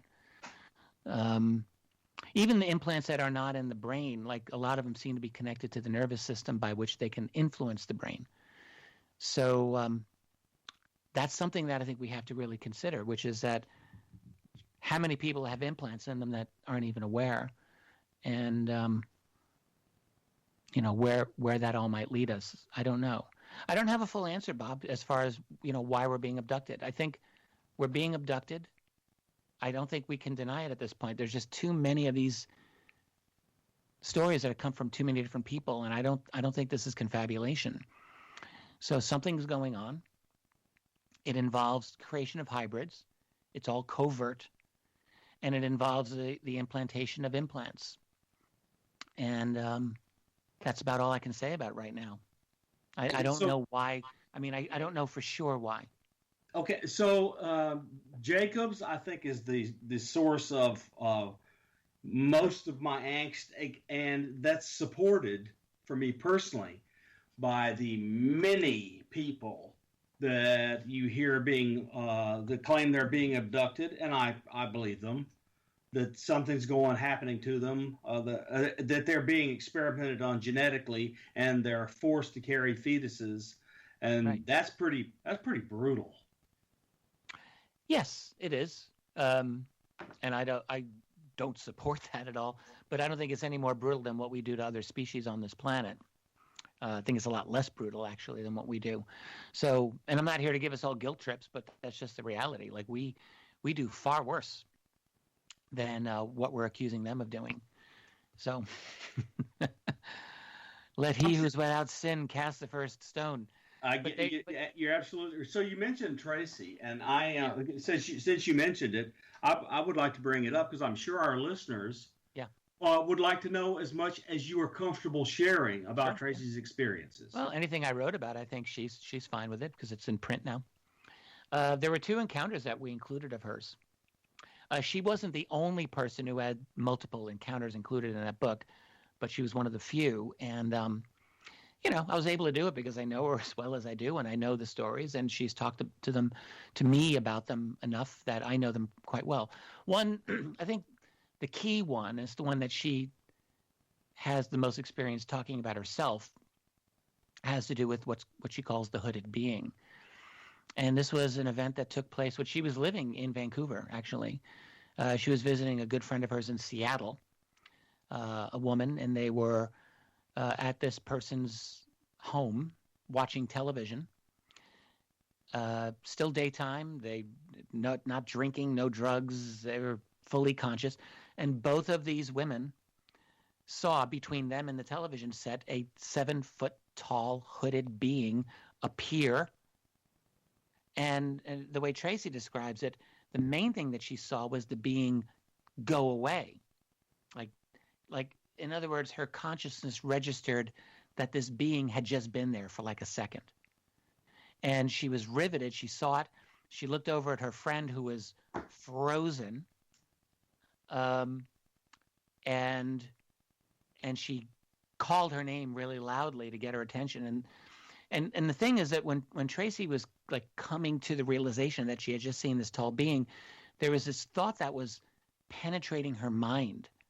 And the thought was, you're just seeing a projection of the TV. That's just a projection of the TV. And part of her was thinking, no, it wasn't a projection of the TV, but I'm being told that. And when she called her friend, the first thing her friend said was, oh my God, I thought that was a projection of the TV. It was like this crazy, freaky moment where they both were having the same thought enter their mind. And then, so after that, they talked about it, and they both were like, yes, we both saw this thing. It was like standing right there. And then it was gone. And then something very strange but very common happened in the aftermath of that, which is that they both completely forgot about it for years. And you hear this all the time with abductees or experiencers or just UFO witnesses. It's uncanny, but it happens frequently. Like the most significant, crazy thing that you could ever experience, and you just forget about it. Yes, people do. You know what? Dave's nodding. Rich, I've actually had that happen. I woke up one night with 2 4-inch cat-like scratches on my back. They're about an inch apart. Mm-hmm. And my wife says to me, what happened there? And I'm like, I have no idea. And you know how with cats, they kind of stutter scratch? That's what it looked like. We didn't have a cat at that time. Uh-huh. All right. So I think I said to her, we got to get bizarre. How do you get scratches like that in the middle of the night? Exactly. So I said, I got to take a picture of this. Completely forgot. A moment later, completely forgot. 4 hours later, remember, walk back to my bathroom, take my shirt off, and the scratches are gone. Completely gone. No scarring, no nothing. They are gone. I call my wife After what period of time was this? 4 hours. Wow. I call my wife in to the bathroom, and I said, look at this. And she forgot. She goes, what? I said, my back? And she goes, what about it? I said, the scratches that were on there earlier that you saw? And then she looks down. She goes, where'd they go? Like there was no scarring, no redness, nothing. Like nothing ever happened. How bizarre. Yeah. But then that happens so frequently. It's weird. It's as if, like, I mean, I really believe that these beings have the ability to manipulate our cognitive capabilities. Like they can manage our memory, as it were. They can, and we've got our own technology. Like the military's got its own, frequencies that can prevent you from thinking clearly. That can incite terror and fear, and all other types of emotional reactions. So I can only assume that these other beings are quite advanced with that as well. Oh, it's It's incredible. It's absolutely incredible when you have something like that happen. With the experiencers, this is one thing that I have noticed over the last couple of years.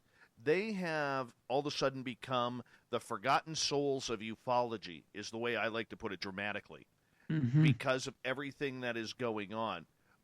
Why have we forgotten about these experiences? And are we worse off for not paying attention to them because we are grinding so hard for actual proof?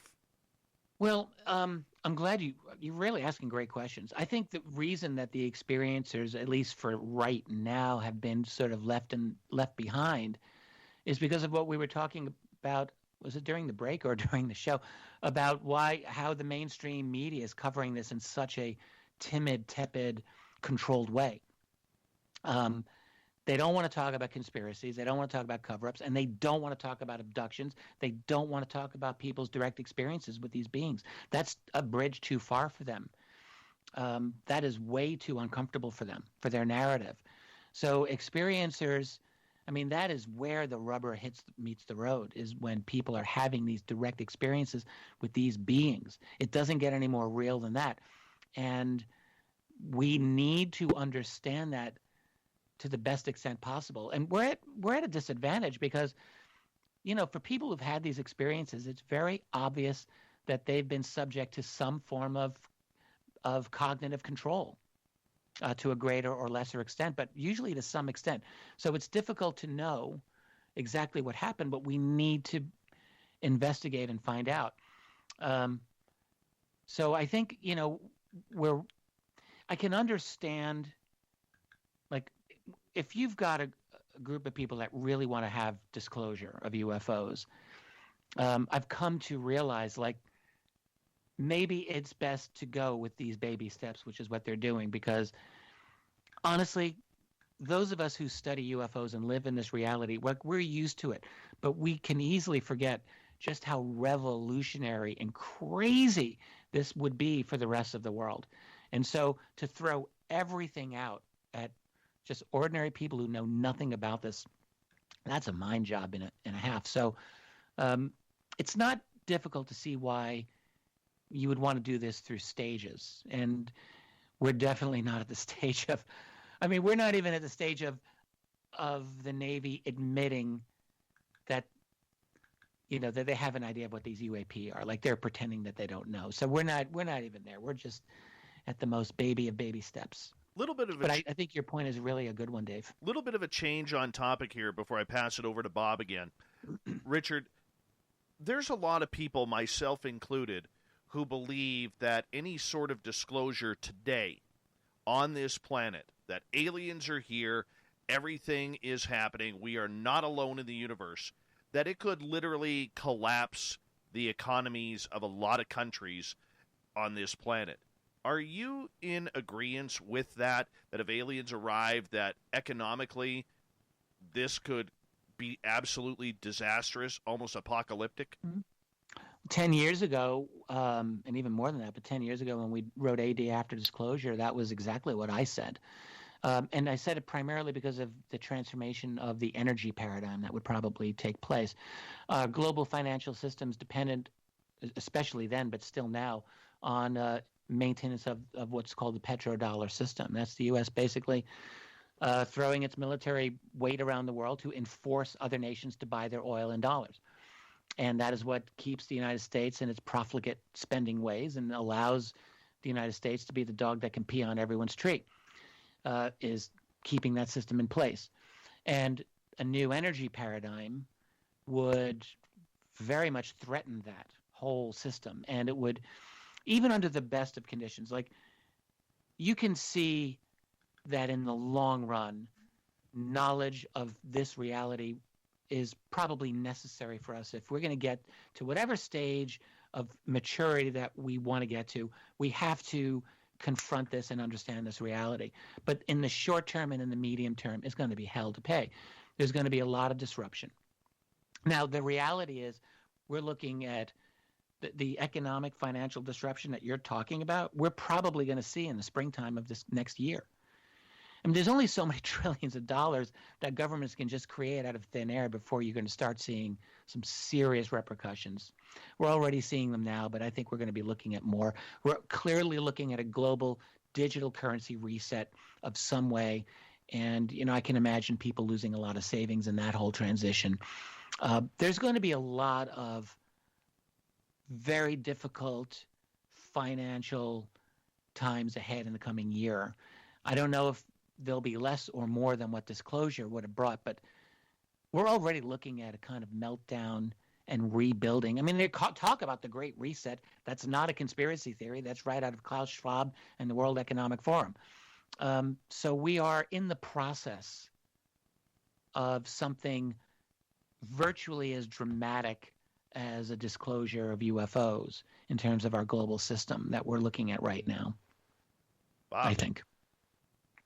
Yep, I'm quite a bit worried that the last 2 decades has been a little rough on the long-term prospects for us maintaining the current system for economy. I really do. So a lot of people don't know history that the United States at the end of World War II at Bretton Woods guaranteed the world that our Navy would keep the oceans open because almost all the world's commerce passes over the ocean. So the Navy has a serious issue. A lot of people don't know that history. That's a great point. Yeah, very few people know about Bretton Woods, of course. That's what created the world financial system after World War II. And that's where the U.S. dollar was pegged to gold at $35 an ounce. Gold's price was rock solid. The dollar, you could actually take gold and trade it in for dollars and take your dollar and get gold. Like it was anywhere in the world until 1971, until Richard Nixon took us off the gold standard. And the reason, of course, is that the U.S. was creating too many dollars, and gold became really cheap to buy. And there was a run of gold out of Fort Knox, out of the United States to the rest of the world. The U.S. was hemorrhaging gold in the late 60s because of Vietnam and probably social spending. But and so Nixon put a stop to that. But the problem with that is that it would have then there would have been no reason for nations to hold dollars, and there would have been the U.S. economy would have been flooded with dollars, and it would have caused probably a hyperinflation. That was prevented by Henry Kissinger going to Saudi Arabia and striking a deal to create the petrodollar system, by which they created OPEC and forced all the world's nations to buy their oil in dollars. So we got rid of the gold standard, but we got the oil standard instead, and that's what's kept the U.S. on its path ever since. But that is now breaking down. I think it's very obvious. You can see the system is breaking down. So where we're going to head as a result. It is, and it seems like data is the new standard. But you need data to run machine learning and artificial intelligence, and data is like the number one commodity. I think it's more valuable than oil. Actually, yeah, I think that's true. When you think about smart technology, smart devices, that is spying devices, all of that data is being fed. And actually what it's going to do is it's going to feed artificially intelligent algorithms. This is how you're going to get to the singularity, is with 5G and smart tech and smart devices. But yeah, the data itself, I think you're right, Bob, is incredibly valuable. How to commodify and monetize that is a question beyond my pay grade, but I think that's what we're seeing. Like, we're seeing all of that data become commodified and monetized and digitized. And the other thing is, I'm no expert here, but I think we're going to be seeing a real battle between cryptocurrencies and central bank digital currencies. And how that's going to end up, I have no idea. Dave? Well, it's going to be interesting to see how people react to this, because if these extraterrestrials do come down and announce themselves, or even if and we got to get to this next half hour, what Haim Shed had stated, that this Galactic Federation is holding off aliens, we have to wonder how that is going to play out if all of a sudden the switch is flipped. We do.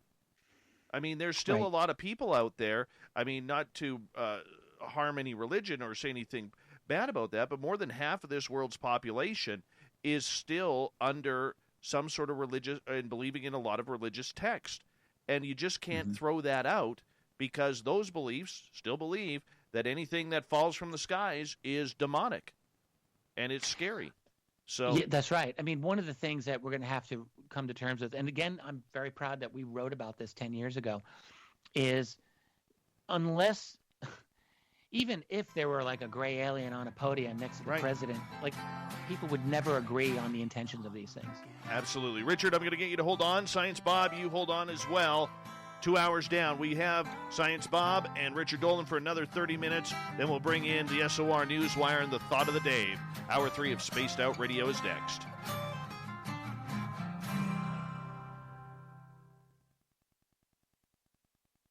All right, gentlemen, we are clear. That's why we went later. When I asked Bob how late we were going, he said 1:30, but you're on a different time zone, aren't you, Bob? Indeed, I'm on Central. You bastard. But you're having fun. Why. You're having fun. I'm on Eastern time, dudes. It's already 2 a.m. here. Oh, dear. Can you push it? Well, look, I kept saying SOR, SOR, and he said, I can't find SOR because I just use SOR, but like every geek, I use acronyms. That's all right. I am tired AF, but we're going to do this for one more half hour. Yep. And we're going through the meat part of the book now. Yeah, this is actually a lot of fun. I mean, I'm gratified that you've read this book closely enough, Bob. Oh, I've read it twice before I did this interview. But look, I figured out this was the right way to do it, interviewing Fugel and John Alexander. It took me a month to read all of his books. Well, I'm a better writer than Alexander, so there you go. Oh my God, yes. You're definitely a better writer. He just has a lifetime of really interesting experiences. You know, it's funny. I should talk with him sometime. We have not been on friendly terms for almost a decade now. We've really had it out. Oh, did you have it out? Oh, when he said there was no UFOs in the government. Yeah, well, we had a debate in 2011. I was sick as a dog during that debate. The room was actually spinning, but I still handled him quite sufficiently, I would say. Leslie Kane moderated that, and she openly sided with Alexander. It's like, you're not being much of a moderator here, Leslie. But yeah, the argument was, is there a UFO cover-up? He said no, and I said yes. And I just thought, this is a ridiculous argument that you're taking. But it's actually the argument that you're hearing in the mainstream now. It's like, no cover-up. We don't know what these things are. It's like, that's total BS. But anyway, ever since then, I think we've never communicated. So that's too bad. I'm sure you guys have stuff to talk about. So he reached out to me right after I went and visited Chris Bledsoe. Yeah, no surprise. Yep. Then that apparently is common modus operandi. Well, I mean, what's happening with Chris is everything about that is what Alexander has been deeply engaged in for a long time. I mean, and that's well known about him. So he would clearly be interested in what happens with Chris Bledsoe. Yes, exactly. And before that, the one that no one wants to talk about was Stan Romanek, though his case, Alexander was very much, a lot of people were, but I think they stopped being believers, a lot of them, after the pencil incident. Yeah, but do you believe he was framed with these child things or child? No idea. You believe he was framed or not? Not a clue. Yeah, I don't know either, because I'm new to all this. And again, it was you that goaded me on through your interview to go and meet Chris Bledsoe. Yeah. And you already know it's just totally changed my life. The thing, Chris, I've spoken with him a number of times now. I did a series of interviews with him, and I genuinely really, really like him. But there's things about the story that still I have to say, and I said this to him, I still struggle with. The encounter with the being that's like the Virgin Mary. Like, I just don't know what to make of that. There's a lot of encounters historically of Virgin Mary cases, and a lot of them I've been reading over lately. And I'm just going to honestly say I don't find many of them credible. I'm not saying that they're all non-credible, but I'm saying to me when I read them, I don't know that I believe them. I'm talking about a lot of 19th century encounters that I've just recently gone through again. And I don't know what I think. I don't know what I think. I'm not challenging him on this. No, but look. I mean, look at it this way. Telepathy is a large part of every one of these abductions or interactions, and screen memories, etc., are involved. And it would be easy to manipulate people if you have that capability. Right. Right. So, in other words, create an illusion of something that you want them to see. Yeah. And we know, like, I mean, this is what gray aliens can do, and other aliens, like, they can create physical illusions, at least if we take the accounts seriously. So that's the one thing that I keep coming back to. It's like they may have created this illusion that, accords with someone's predisposition. Yeah, yep. Possible. Seems interesting. We have just over a minute, guys. Okay.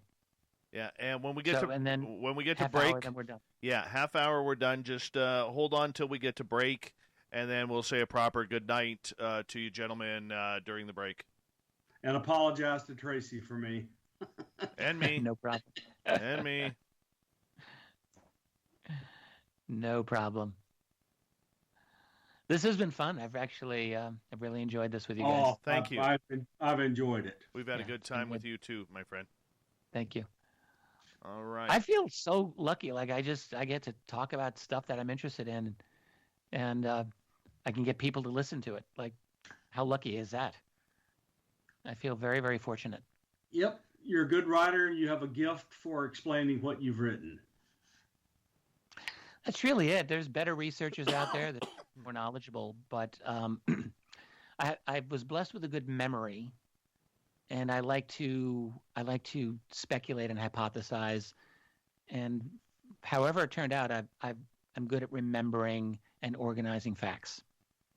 All right, gentlemen, hold on right there because we're going to go live back in 5 seconds. Good. Great.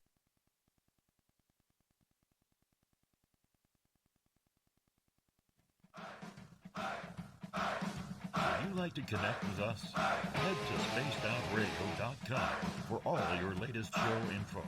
Now, back to Dave Scott and SOR. Third and final hour of Spaced Out Radio is underway tonight. Thank you so much for being with us. Really do appreciate earning your listening ears. We welcome back everyone listening in on our terrestrial affiliates around North America, digitally on KPNL, TalkStream Live, and Revolution Radio. All of our archives are free by going to youtube.com/Spaced Out Radio. Just do me the favor, hit that subscribe button. The Desert Clam has set the password for tonight in the SOR Space Travelers Club. Palacesia. Palacesia is your password. Use it wisely, Space Travelers, as the Clam sets the password each and every night right here on Spaced Out Radio. Our website is spacedoutradio.com, where we have a plethora of features for you, including rocking out to Bumblefoot and reading up on Captain Shirk's SOR Newswire. Follow us on Twitter at Spaced Out Radio and on Instagram at Spaced Out Radio Show. For the final time tonight on Science Bob and Friends, we introduce our resident scientist, Bob McGwier, along with the legendary Richard Dolan, as we get into UFOs and everything about this amazing topic tonight. Richard, I'm going to kick things off here because a gentleman out of Israel named Hume has really stirred up some controversy in the UFO and political worlds in the last 48 hours. What's your thoughts on this man who used to run a space security for Israel, who is now saying that there is a galactic federation that is controlling whether or not ETs come to Earth? Yeah, it's a fascinating story. In fact, I did a YouTube program last night, and I looked in some comments, and people wanted me to talk about it last night, and I almost did, and I guess I just didn't. Yeah, his name is Hume, and he's 87 years old. He's had a very impressive career with the Israeli government, and he was with the Israeli Defense Force, the IDF Intelligence Division.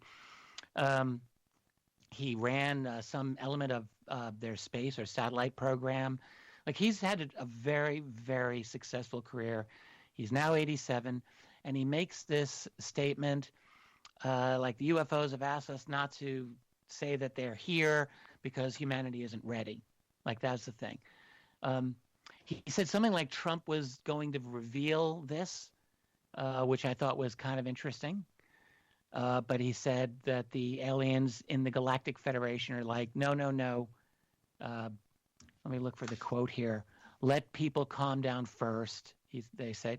And he goes on and says they don't want to start mass hysteria. So, like, some of the reactions, most of the reactions in the media are like, this man's lost it. He had a great career, but he's lost his marbles.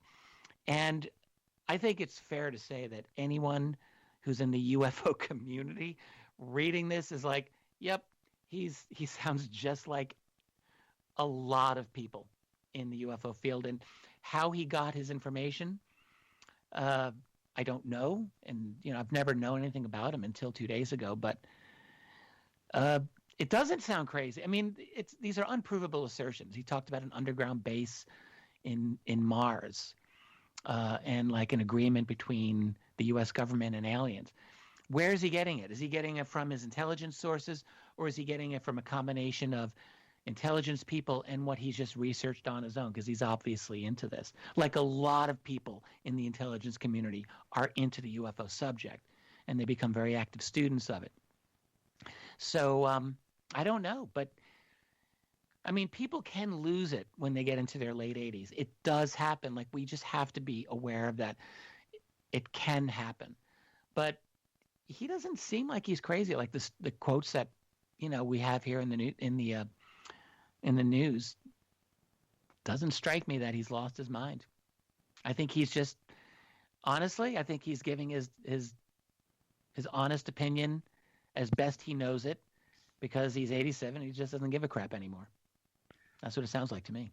It does sound strange, but it certainly is news. Let's go back to the book for just a little bit, Richard, because we've covered well, I think, your view of history, your view of who the people who are doing investigation, including yourself, conclude are coming here. We haven't gone far enough yet into why are they here. So let's delve into some of their agendas, and also go through your arguments, because I think they're interesting, for maintaining secrecy by them. Oh, okay, sure. Well, I don't even have a hard copy of my own book. I've got the digital copy here. So for me to go through that, it might be a little tricky, but I can remember it pretty well. And you can maybe remind me of some things. Sure. What I think is that, so why they're here. So I think I stated pretty clearly, in my opinion, earlier, why I think they're here. I think they're here because of us, because of where we are. So our particular development at this point in time has prompted, in my opinion, a lot of interest by them. Because what we are doing right now is important. I always laugh when I hear people say, oh, why could they possibly care? We must be like insects compared with them. And that's not true. That's absolutely not true. We have nuclear power. We have bombs. We detonated 2,000 nuclear bombs on this planet between 1945 and 2000. And that's quite significant. That's a significant power. And the powers that we're developing are going to be even greater than that. So no, we're not insignificant anymore. So that's going to get their attention. What I believe is that the group of the Greys, okay, if there's one group that I'd have to be concerned about, it's them. And I'm not 100% certain that they are here to subvert us and to dominate us, and to subjugate us. But I think that's absolutely possible. I think it's possible that they have decided they want to control our society to the extent that's possible, whether that's through hybrids or through creating their own versions of avatars. One person that you, Bob, and I both know, who's a member of my site, has been a very active proponent of that idea. And it's not a bad idea. It's not the worst idea I've ever heard. That is, if they have the ability of something as arcane as soul manipulation, like if you believe in a soul, and if you believe that a soul can be extracted and placed into a container, which we've heard this in our field over many, many years, if that is possible, could they this is getting into some far out stuff, and I don't know if I believe it, but could they put their soul in human bodies? And if they do that, basically their own little version of Invasion of the Body Snatchers. I don't know what I think about that, because I don't know how to prove or disprove such a theory. But my point simply is, it doesn't have to be that. It doesn't have to be hybrids. It could be some other method of control by which they leverage power in our world. Maybe they just bribe people. Maybe they control people, But I think it's in their interest to manage our transition. And so that's one thing. Now, is there a galactic federation? We hear this all the time, and I will fully admit, like, I used to just laugh off those types of statements when I would hear them. Basically, when you go to California, you hear it all the time at UFO conferences. There's a galactic federation of light. They're here to help us ascend to the next density, the next level. They're the ascended masters. And, you hear this all the time, particularly out on the West Coast, but sometimes out in the East where I live. And I've always really looked down on that type of thinking, because it doesn't strike me as very logical or scientific, and it's based on very subjective experience. But maybe it's true. Maybe there's a good group of beings that is actually trying very hard to bring humanity to what they see as a more advanced and spiritual level of existence. And look, I would have to agree with at least one element of that theory, which is that if we continue as violent as we are, as irrational as we are, as controlled by really, truly evil powers at the top of our power pyramid, and we get violent, powerful technologies that take us out beyond our planet, that's going to be a problem. So we can't. If there is a galactic community of some sort, like my feeling is, like, it's not difficult to see why they would be concerned about us. So there might be a group or groups that are like, okay, let's see if we can help these humans. Now, how they would be helping us by going to a very select number of people who meditate, who claim that they get downloads, or claim that they communicate with these other beings, how that's going to do it is beyond me. That seems to be totally ineffective as a way of achieving a better civilization, a more peaceful one. But there could be groups out there that are trying to help us, and there could be groups out there that just don't give a crap about us, and they just don't want us to rock the boat. So that's what I think is going on.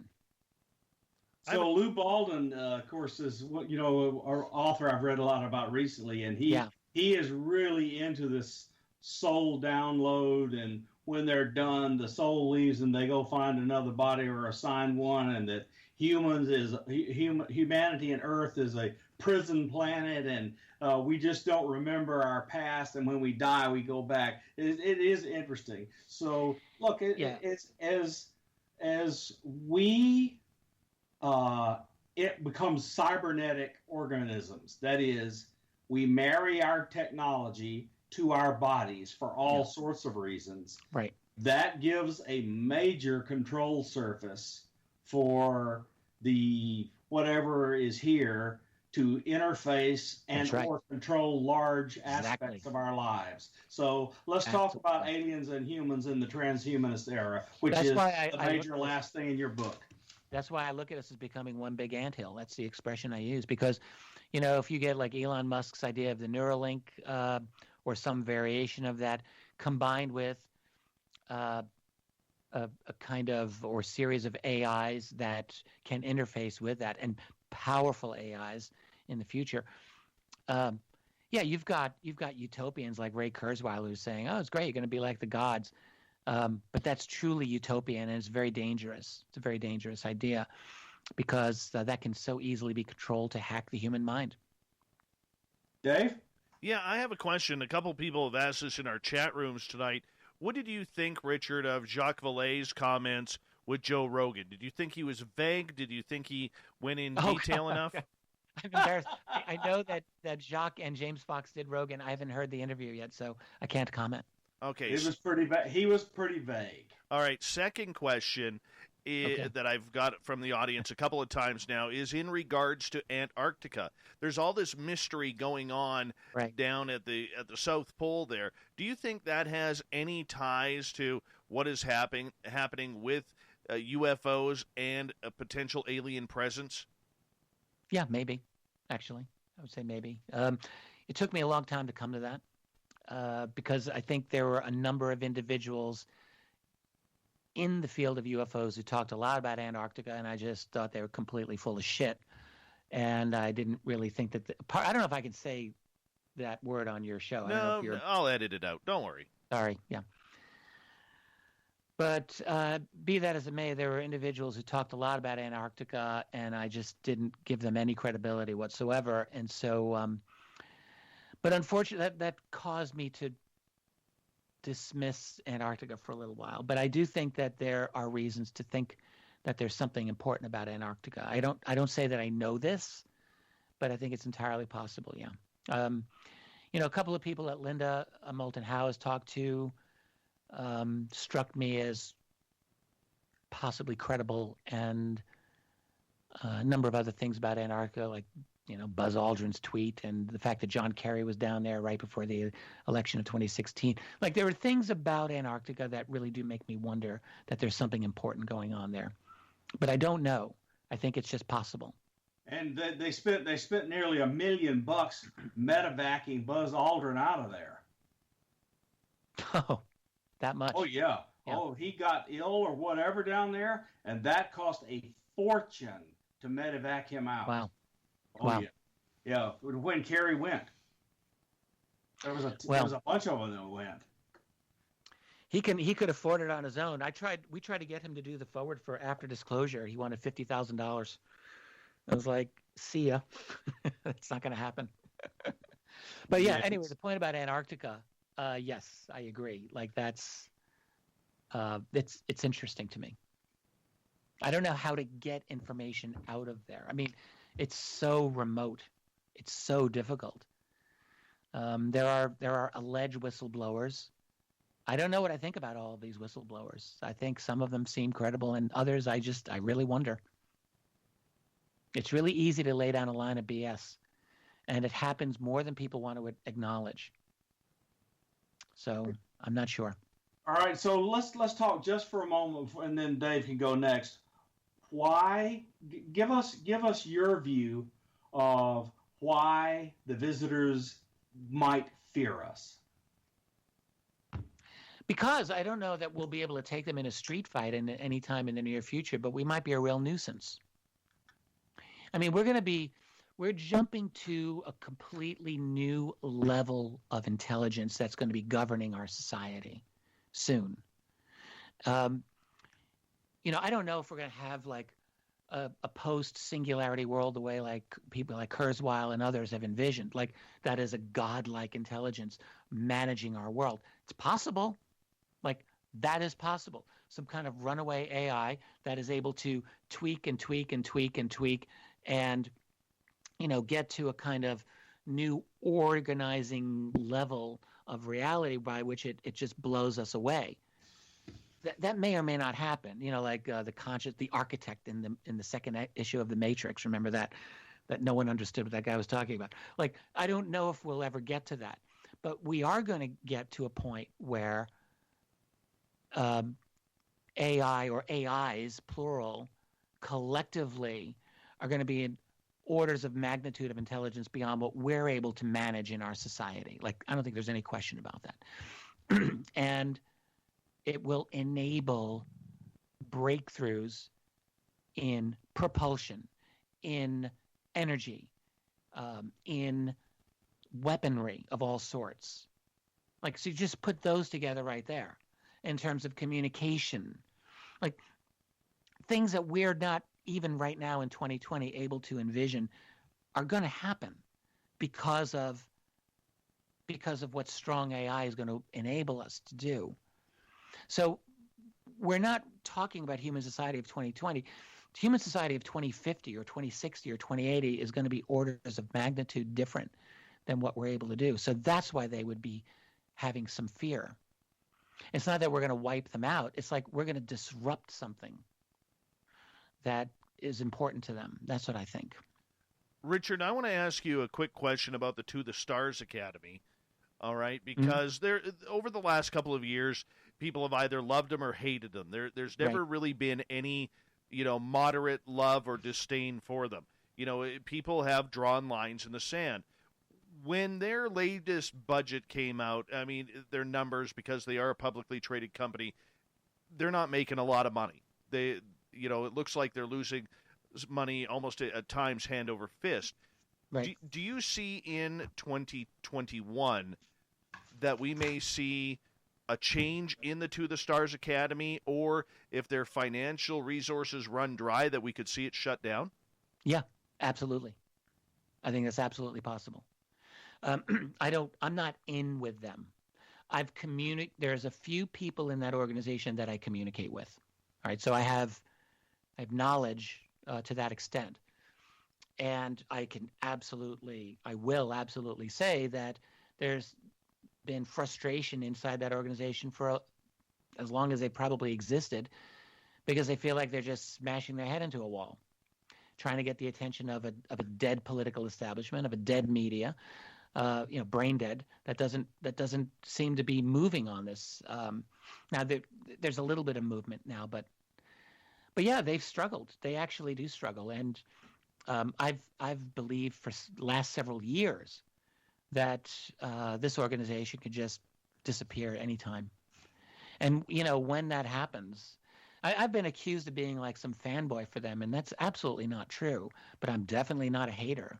I think the haters are really irrational, illogical, and dangerous about this. And when I hear things like, "Oh, this is a CIA disinformation plot," I think, like, you don't know what you're talking about when you say things like that. I just don't. The fact that they are government people, some of whom have been connected to CIA, yes, okay, but the intelligence community is not monolithic, never was, never will be. The United States national security state is never monolithic. There's always factions. There are always people who have different opinions here. And what is clearly the case is that these guys are a faction. They have friends and they have enemies within that community. They have people who want to help them, and they have people who want to freaking destroy them. And that's just how it is. So now the question is, why are they doing what they do? Well, there's the argument that some of these people just genuinely believe in the cause. I think that's probably the case with at least some of them.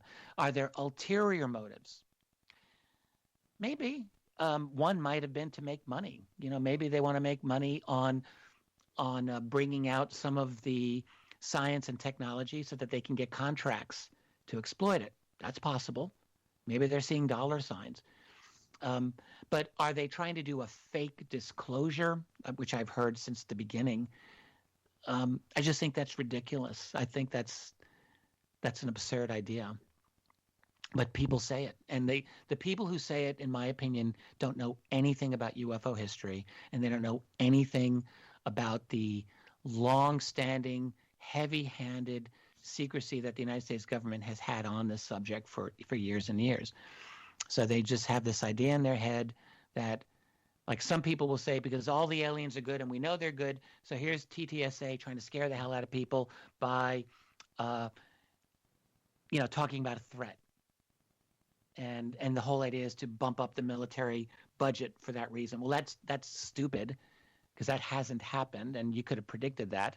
Like, the military budget isn't higher because of a perceived UFO threat, even though we heard this 3 years ago from some people. Like, that's just a ridiculous, insulting idea. And then the idea that they're trying to scare the hell out of people with an alien invasion, like what Werner von Braun supposedly told Carol Rosin 50 years ago. I just think I see nothing to support that whatsoever. They talk about a threat for a very simple reason. You've got a Congress that will not pay attention to this. So what are they doing? They're shaking people by the shoulder, saying, pay attention. When I wrote 2 volumes of UFOs in the national security state, I sounded exactly the same as these guys. Right. What did I do? I talked about military encounters with UFOs that scared the hell out of the national security state. That's right. As those encounters should scare the hell out of them. You know, if you're a military that is responsible for national defense, you have to look at this as a potential threat. You would be negligent in your duty if you didn't. Gentlemen, I got to call it the night right there because we are done for the night. Richard Dolan, Science Bob, thank you for coming on Spaced Out Radio. We have the SOR Newswire and the Thought of the Day coming up next.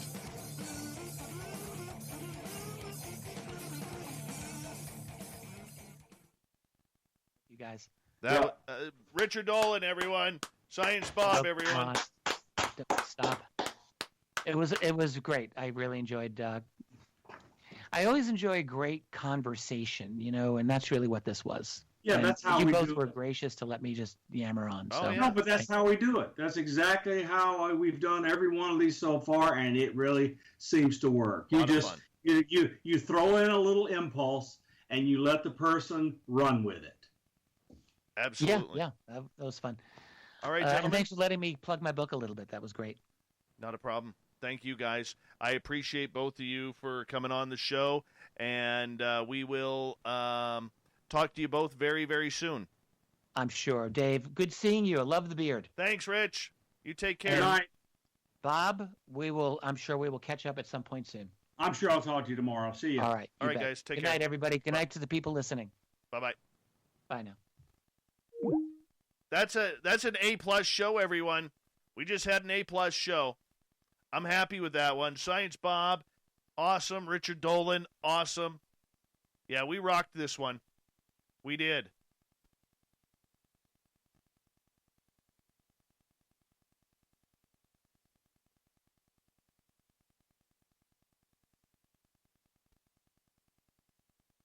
I am happy right now. Very happy. Yeah, that's a good show. That's a good show.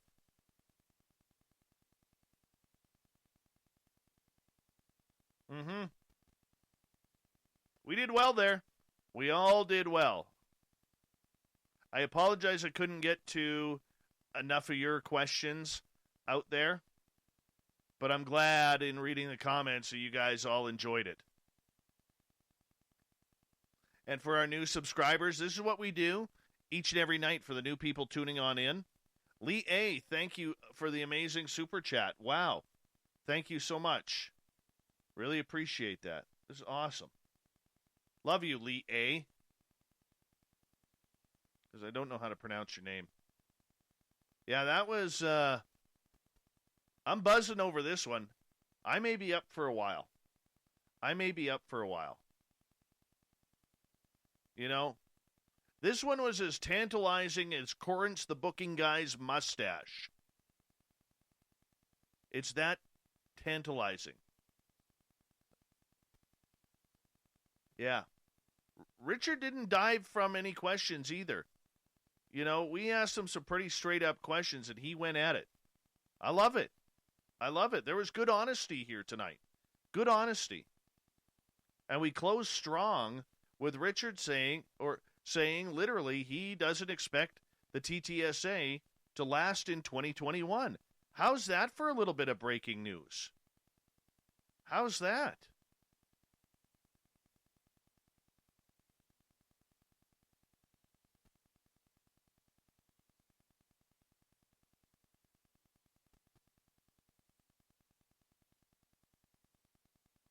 Thank you, everyone. Thank you.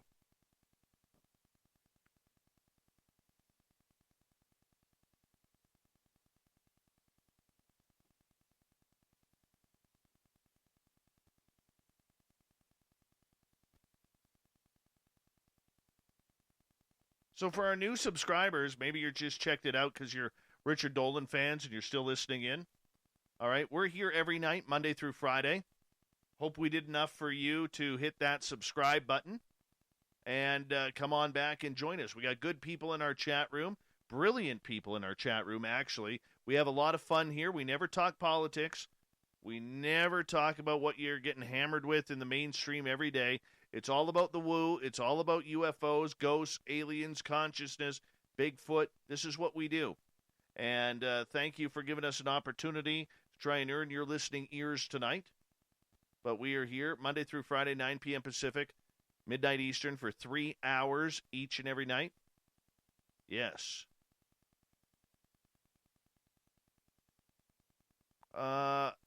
Andrew, what they would have to bring is new videos, new evidence. And I don't think they can get it now. That's my personal opinion.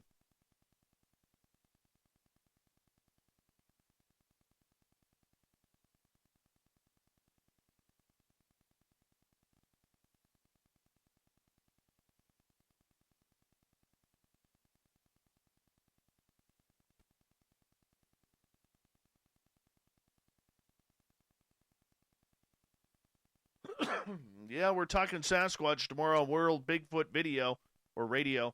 Hey, World Bigfoot Radio, do me a favor. Put the time on when we're on, so that way everybody here can check it on out.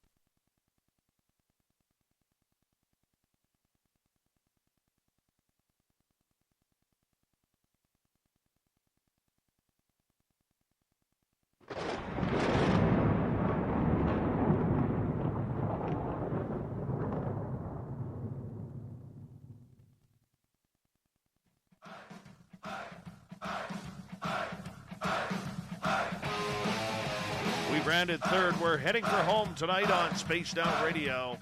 I am your host, Dave Scott. Thank you so much for taking the time to join us. We really do appreciate the opportunity to broadcast to you. Want to remind you that if you've missed most of this show or others, check out our free archives by going to youtube.com/Spaced Out Radio. Do me the favor, hit that subscribe button. Our website, spacedoutradio.com, where we have a plethora of features for you, including Rockin' Out to Bumblefoot and reading up on Captain Shirk's SOR Newswire. Follow us on Twitter at Spaced Out Radio and on Instagram at Spaced Out Radio Show. Speaking of the news, let's do this thing, shall we?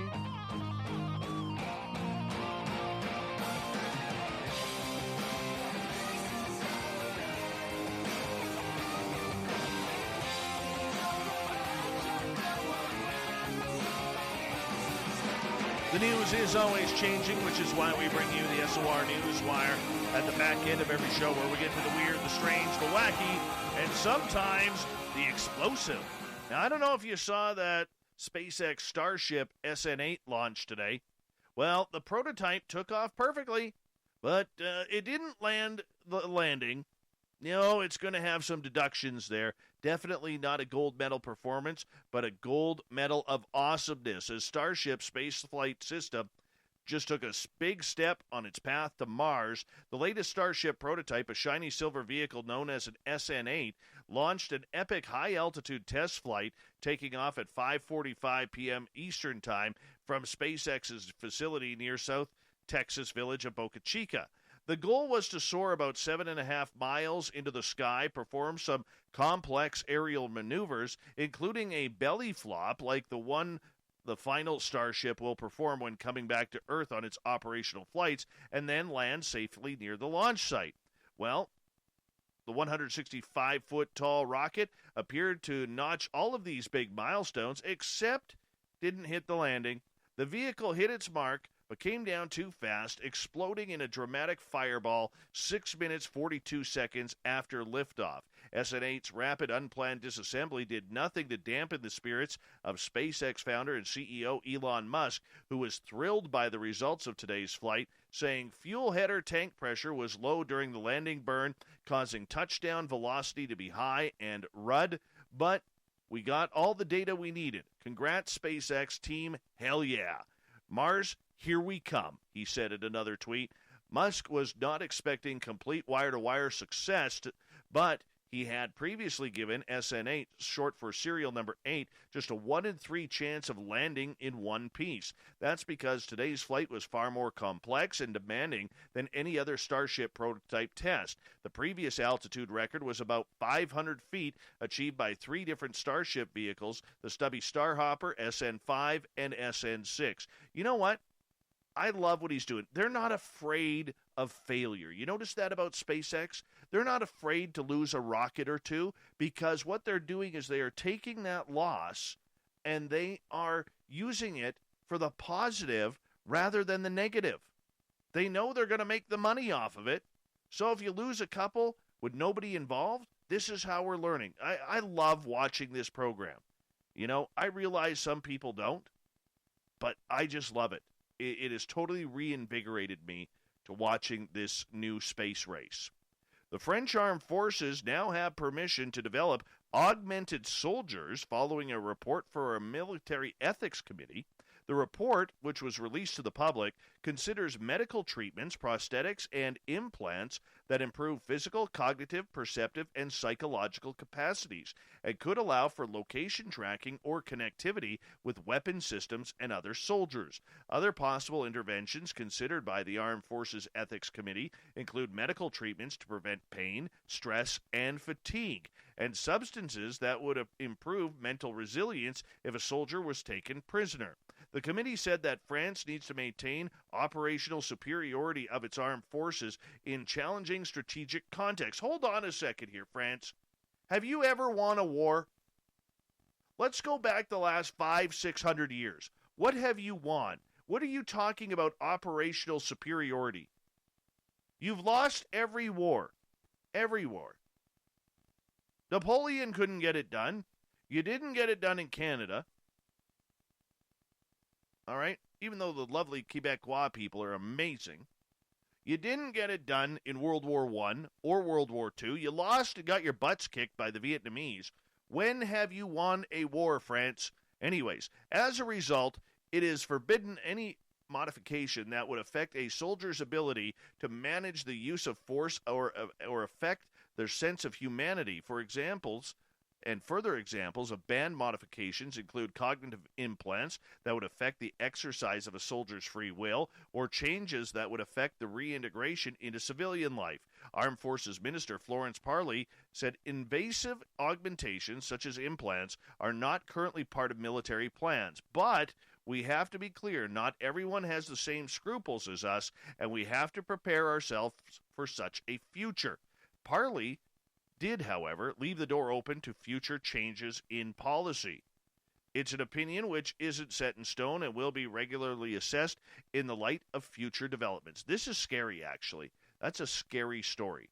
This is Super Soldiers 101. All right, you know, I forewarn you people almost weekly about going into the ocean. And here we have another one, this time off the coast of Hawaii. A surfer was attacked by a shark near Honolulu Bay in Hawaii, forcing the suspension of a surfing competition. 56-year-old man, who has not yet been identified, was paddling out from the coast of Maui when the accident occurred, stated wildlife officials. It's not an accident. These sharks are hungry. They eat people. No, they should not be destroyed, but they eat people. That is their job. Did you not see Jaws? All right? Jaws is true. It is real. This is why we don't need to go in the ocean. All right, the victim was taken to a nearby hospital where he was admitted for surgery, according to the state wildlife department. It was unclear what the man's condition was or how severe his injuries were. Looking at the size of this bite, I'm sure he may not have a hip anymore or ribs on one side. In the photo of the surfboard, you see the giant chunk that is actually taken out of this thing. The incident prompted officials to suspend the World Surf League's Maui Pro, which began earlier this week. Following the shark incident, the surfer attacked was not taking part in the competition. There will be no competition at the Maui Pro today. Following a shark incident, the World Surf League said on Twitter, the WSL is working with authorities, and our thoughts are with the victim of this incident. The Maui Pro is on hold until further notice. Yeah, how about you just take it and put it, make it one of them fake ones or something like that. How about that? All right? Leave the sharks alone. They'll eat you if you don't. Polar bears can take some cajoling as pen pals. First, you need to find one, then sedate it, and quickly give it the necessary tools before it wakes up. It's an awkward first encounter. How many friendships do you know that start with a tranquilizer dart and admittedly a one-sided correspondence, but they're sending messages daily? Every morning, John Ars, a senior researcher at the Norwegian Polar Institute, receives a batch of emails from several female polar bears in high Arctic. Great, we have Polar Bear Hub now. Polar Bear Hub. Yes, I'll let you get that one. Checking in and letting him know where they are. Hello, I'm on the ice over here. It's a nice day for a berg ride. Anyways, it's always nice to start the day that way, he says. Svalbard, a Norwegian archipelago north of the mainland, is an ideal place for ours to study the section of the world's estimated 26,000 remaining polar bears. There are about 300 living in Svalbard year-round, he explains. If you fly for 1 hour, most of the time, you'll find one. Yes. So what they're doing, they're tracking these, and the data is able to send via email a message from the polar bear because it's got a tracker on it.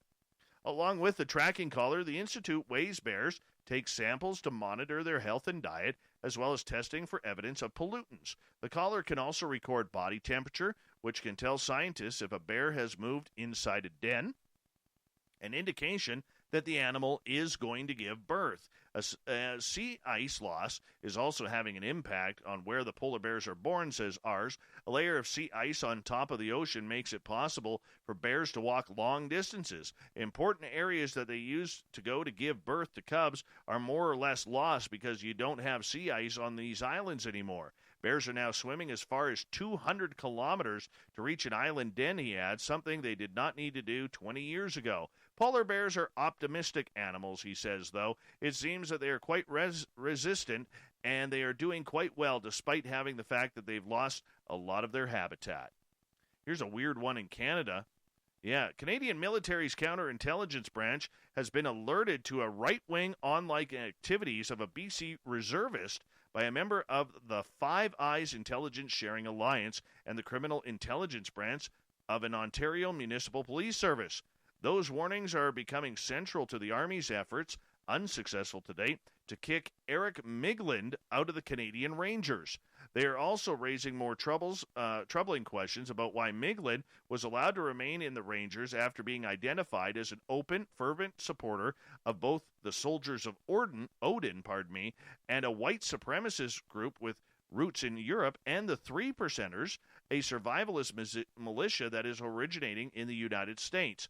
Multiple sources with knowledge of the case say the tips led the military's counterintelligence branch with the support of the Canadian Security Intelligence Service, otherwise known as CSIS, to investigate Migland and his ex-wife as possible security threats.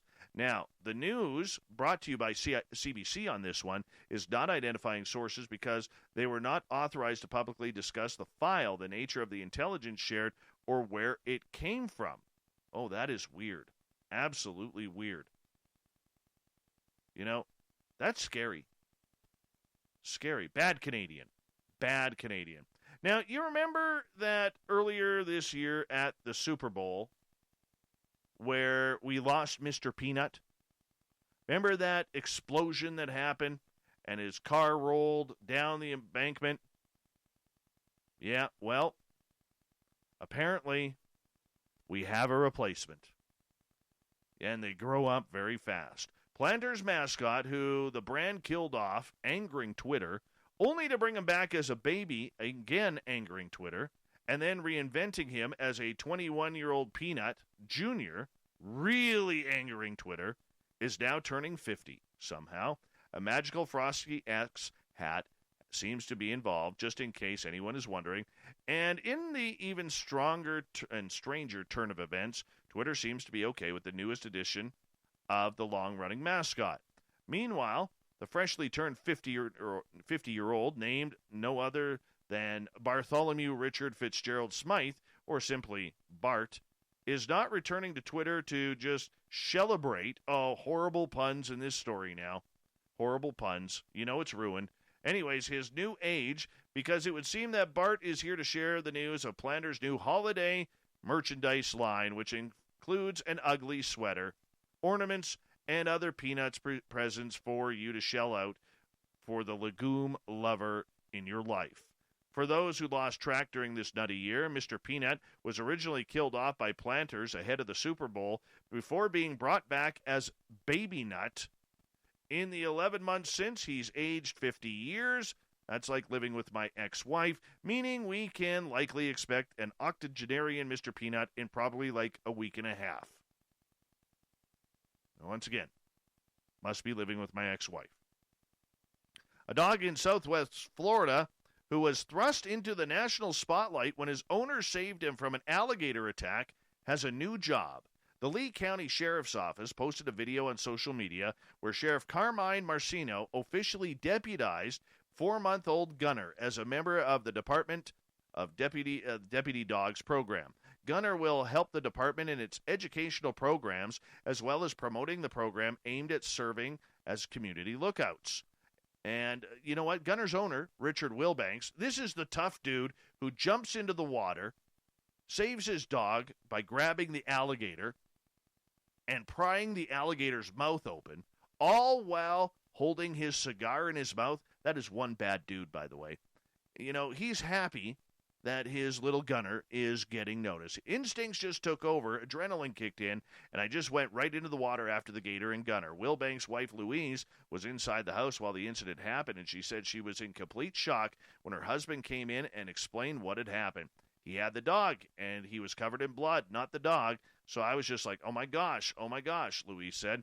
Her husband suffered a few cuts from the teeth of the gator and said the dog only had a small bite and was recuperating just fine. The rescue was caught on camera of the Wildlife Surveillance Project being run by nonprofit F-Stop Foundation in collaboration with the Florida Wildlife Federation. William Freund, president of F-Stop, says that Wilbanks is one of the homeowners who are taking part in the project called Sharing the Landscape.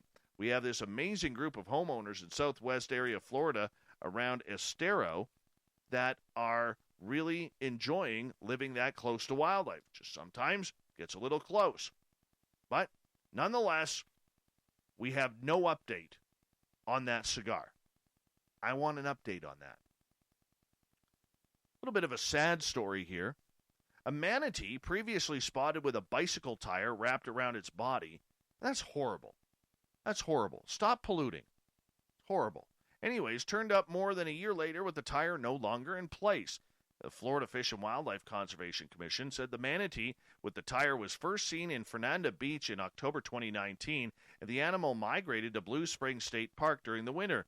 The commission said wildlife rescuers made repeated attempts to locate the manatee to remove the tire, but they were unable to find the animal because of the high population of manatees in the park at the time. However, they aren't exactly sure how the manatee escaped the tire, but they theorize a collision between the animal and a boat propeller in February may have cut the tire enough to allow the manatee to swim free. Hopefully so. And finally, sticking in Florida, good Florida news story. A couple said they are grateful to a Christmas angel who found their bag that contained $250,000 in jewelry. Then they tracked down the people who lost it and found them. Joe Fitzgerald of Pinellas County and his wife, Elif, attended an annual Denim and Diamonds charity event for Hands Across the Bay on Saturday, and they were among the sponsors of the event, so they had a lot to pack up in the night. Fitzgerald said his trunk was full when they left the event, but the couple did not realize that the rear hatch of their vehicle came open during transit, and the bag containing $250,000 worth of jewelry fell onto the road. The couple said they discovered the trunk was open when Elif Fitzgerald checked her phone and discovered she had dozens of missing calls telling her that the bag belonging to her had been found on the road. The couple learned the bag had been found by a kind stranger. He's our Christmas angel, Joe says. Not only found it, he called 911 and made sure we got our jewelry back. That's good citizenship right there. That's the way it's supposed to be.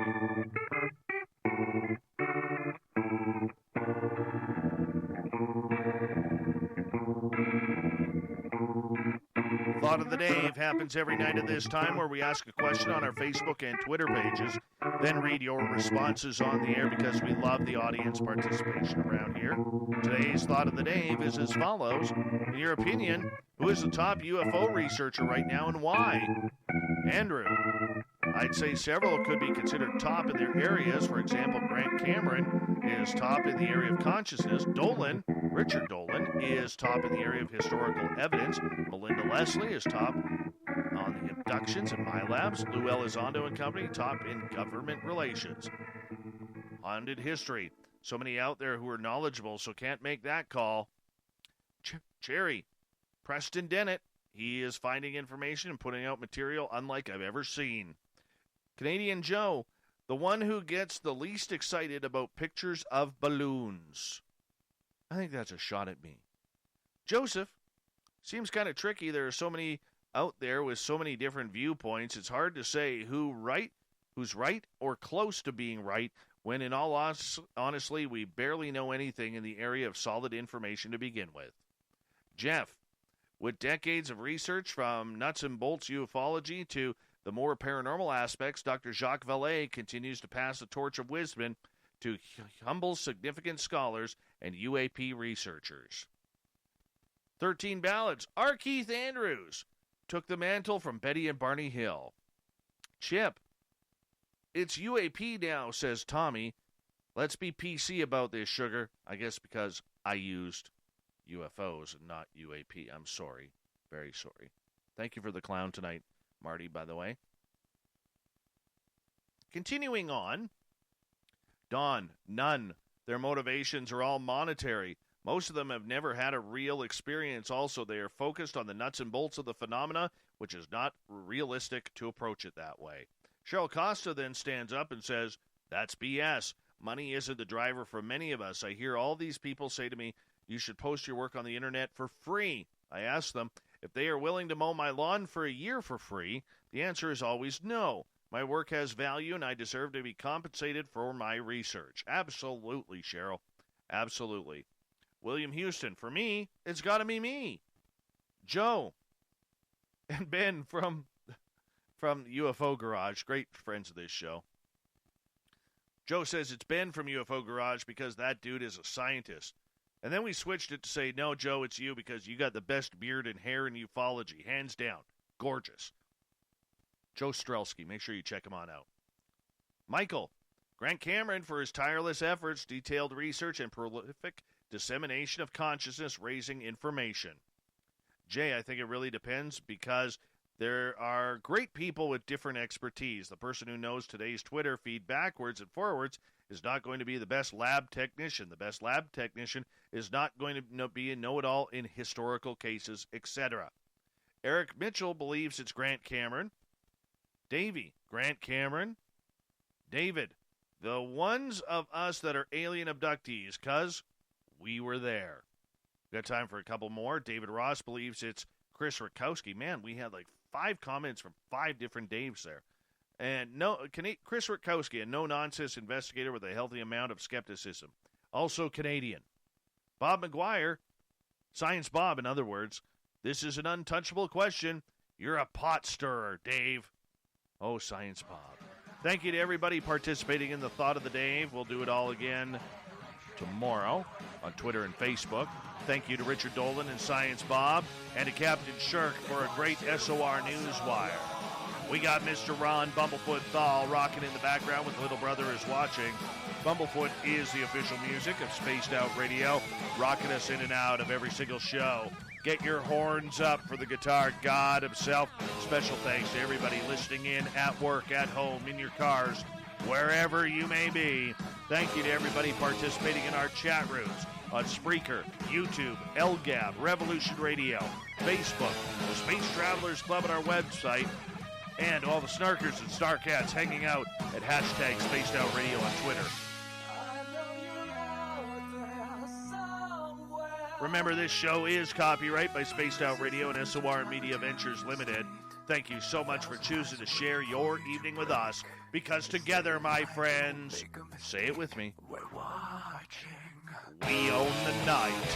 Mr. Bumblefoot, we need a favor. We need you to take us home.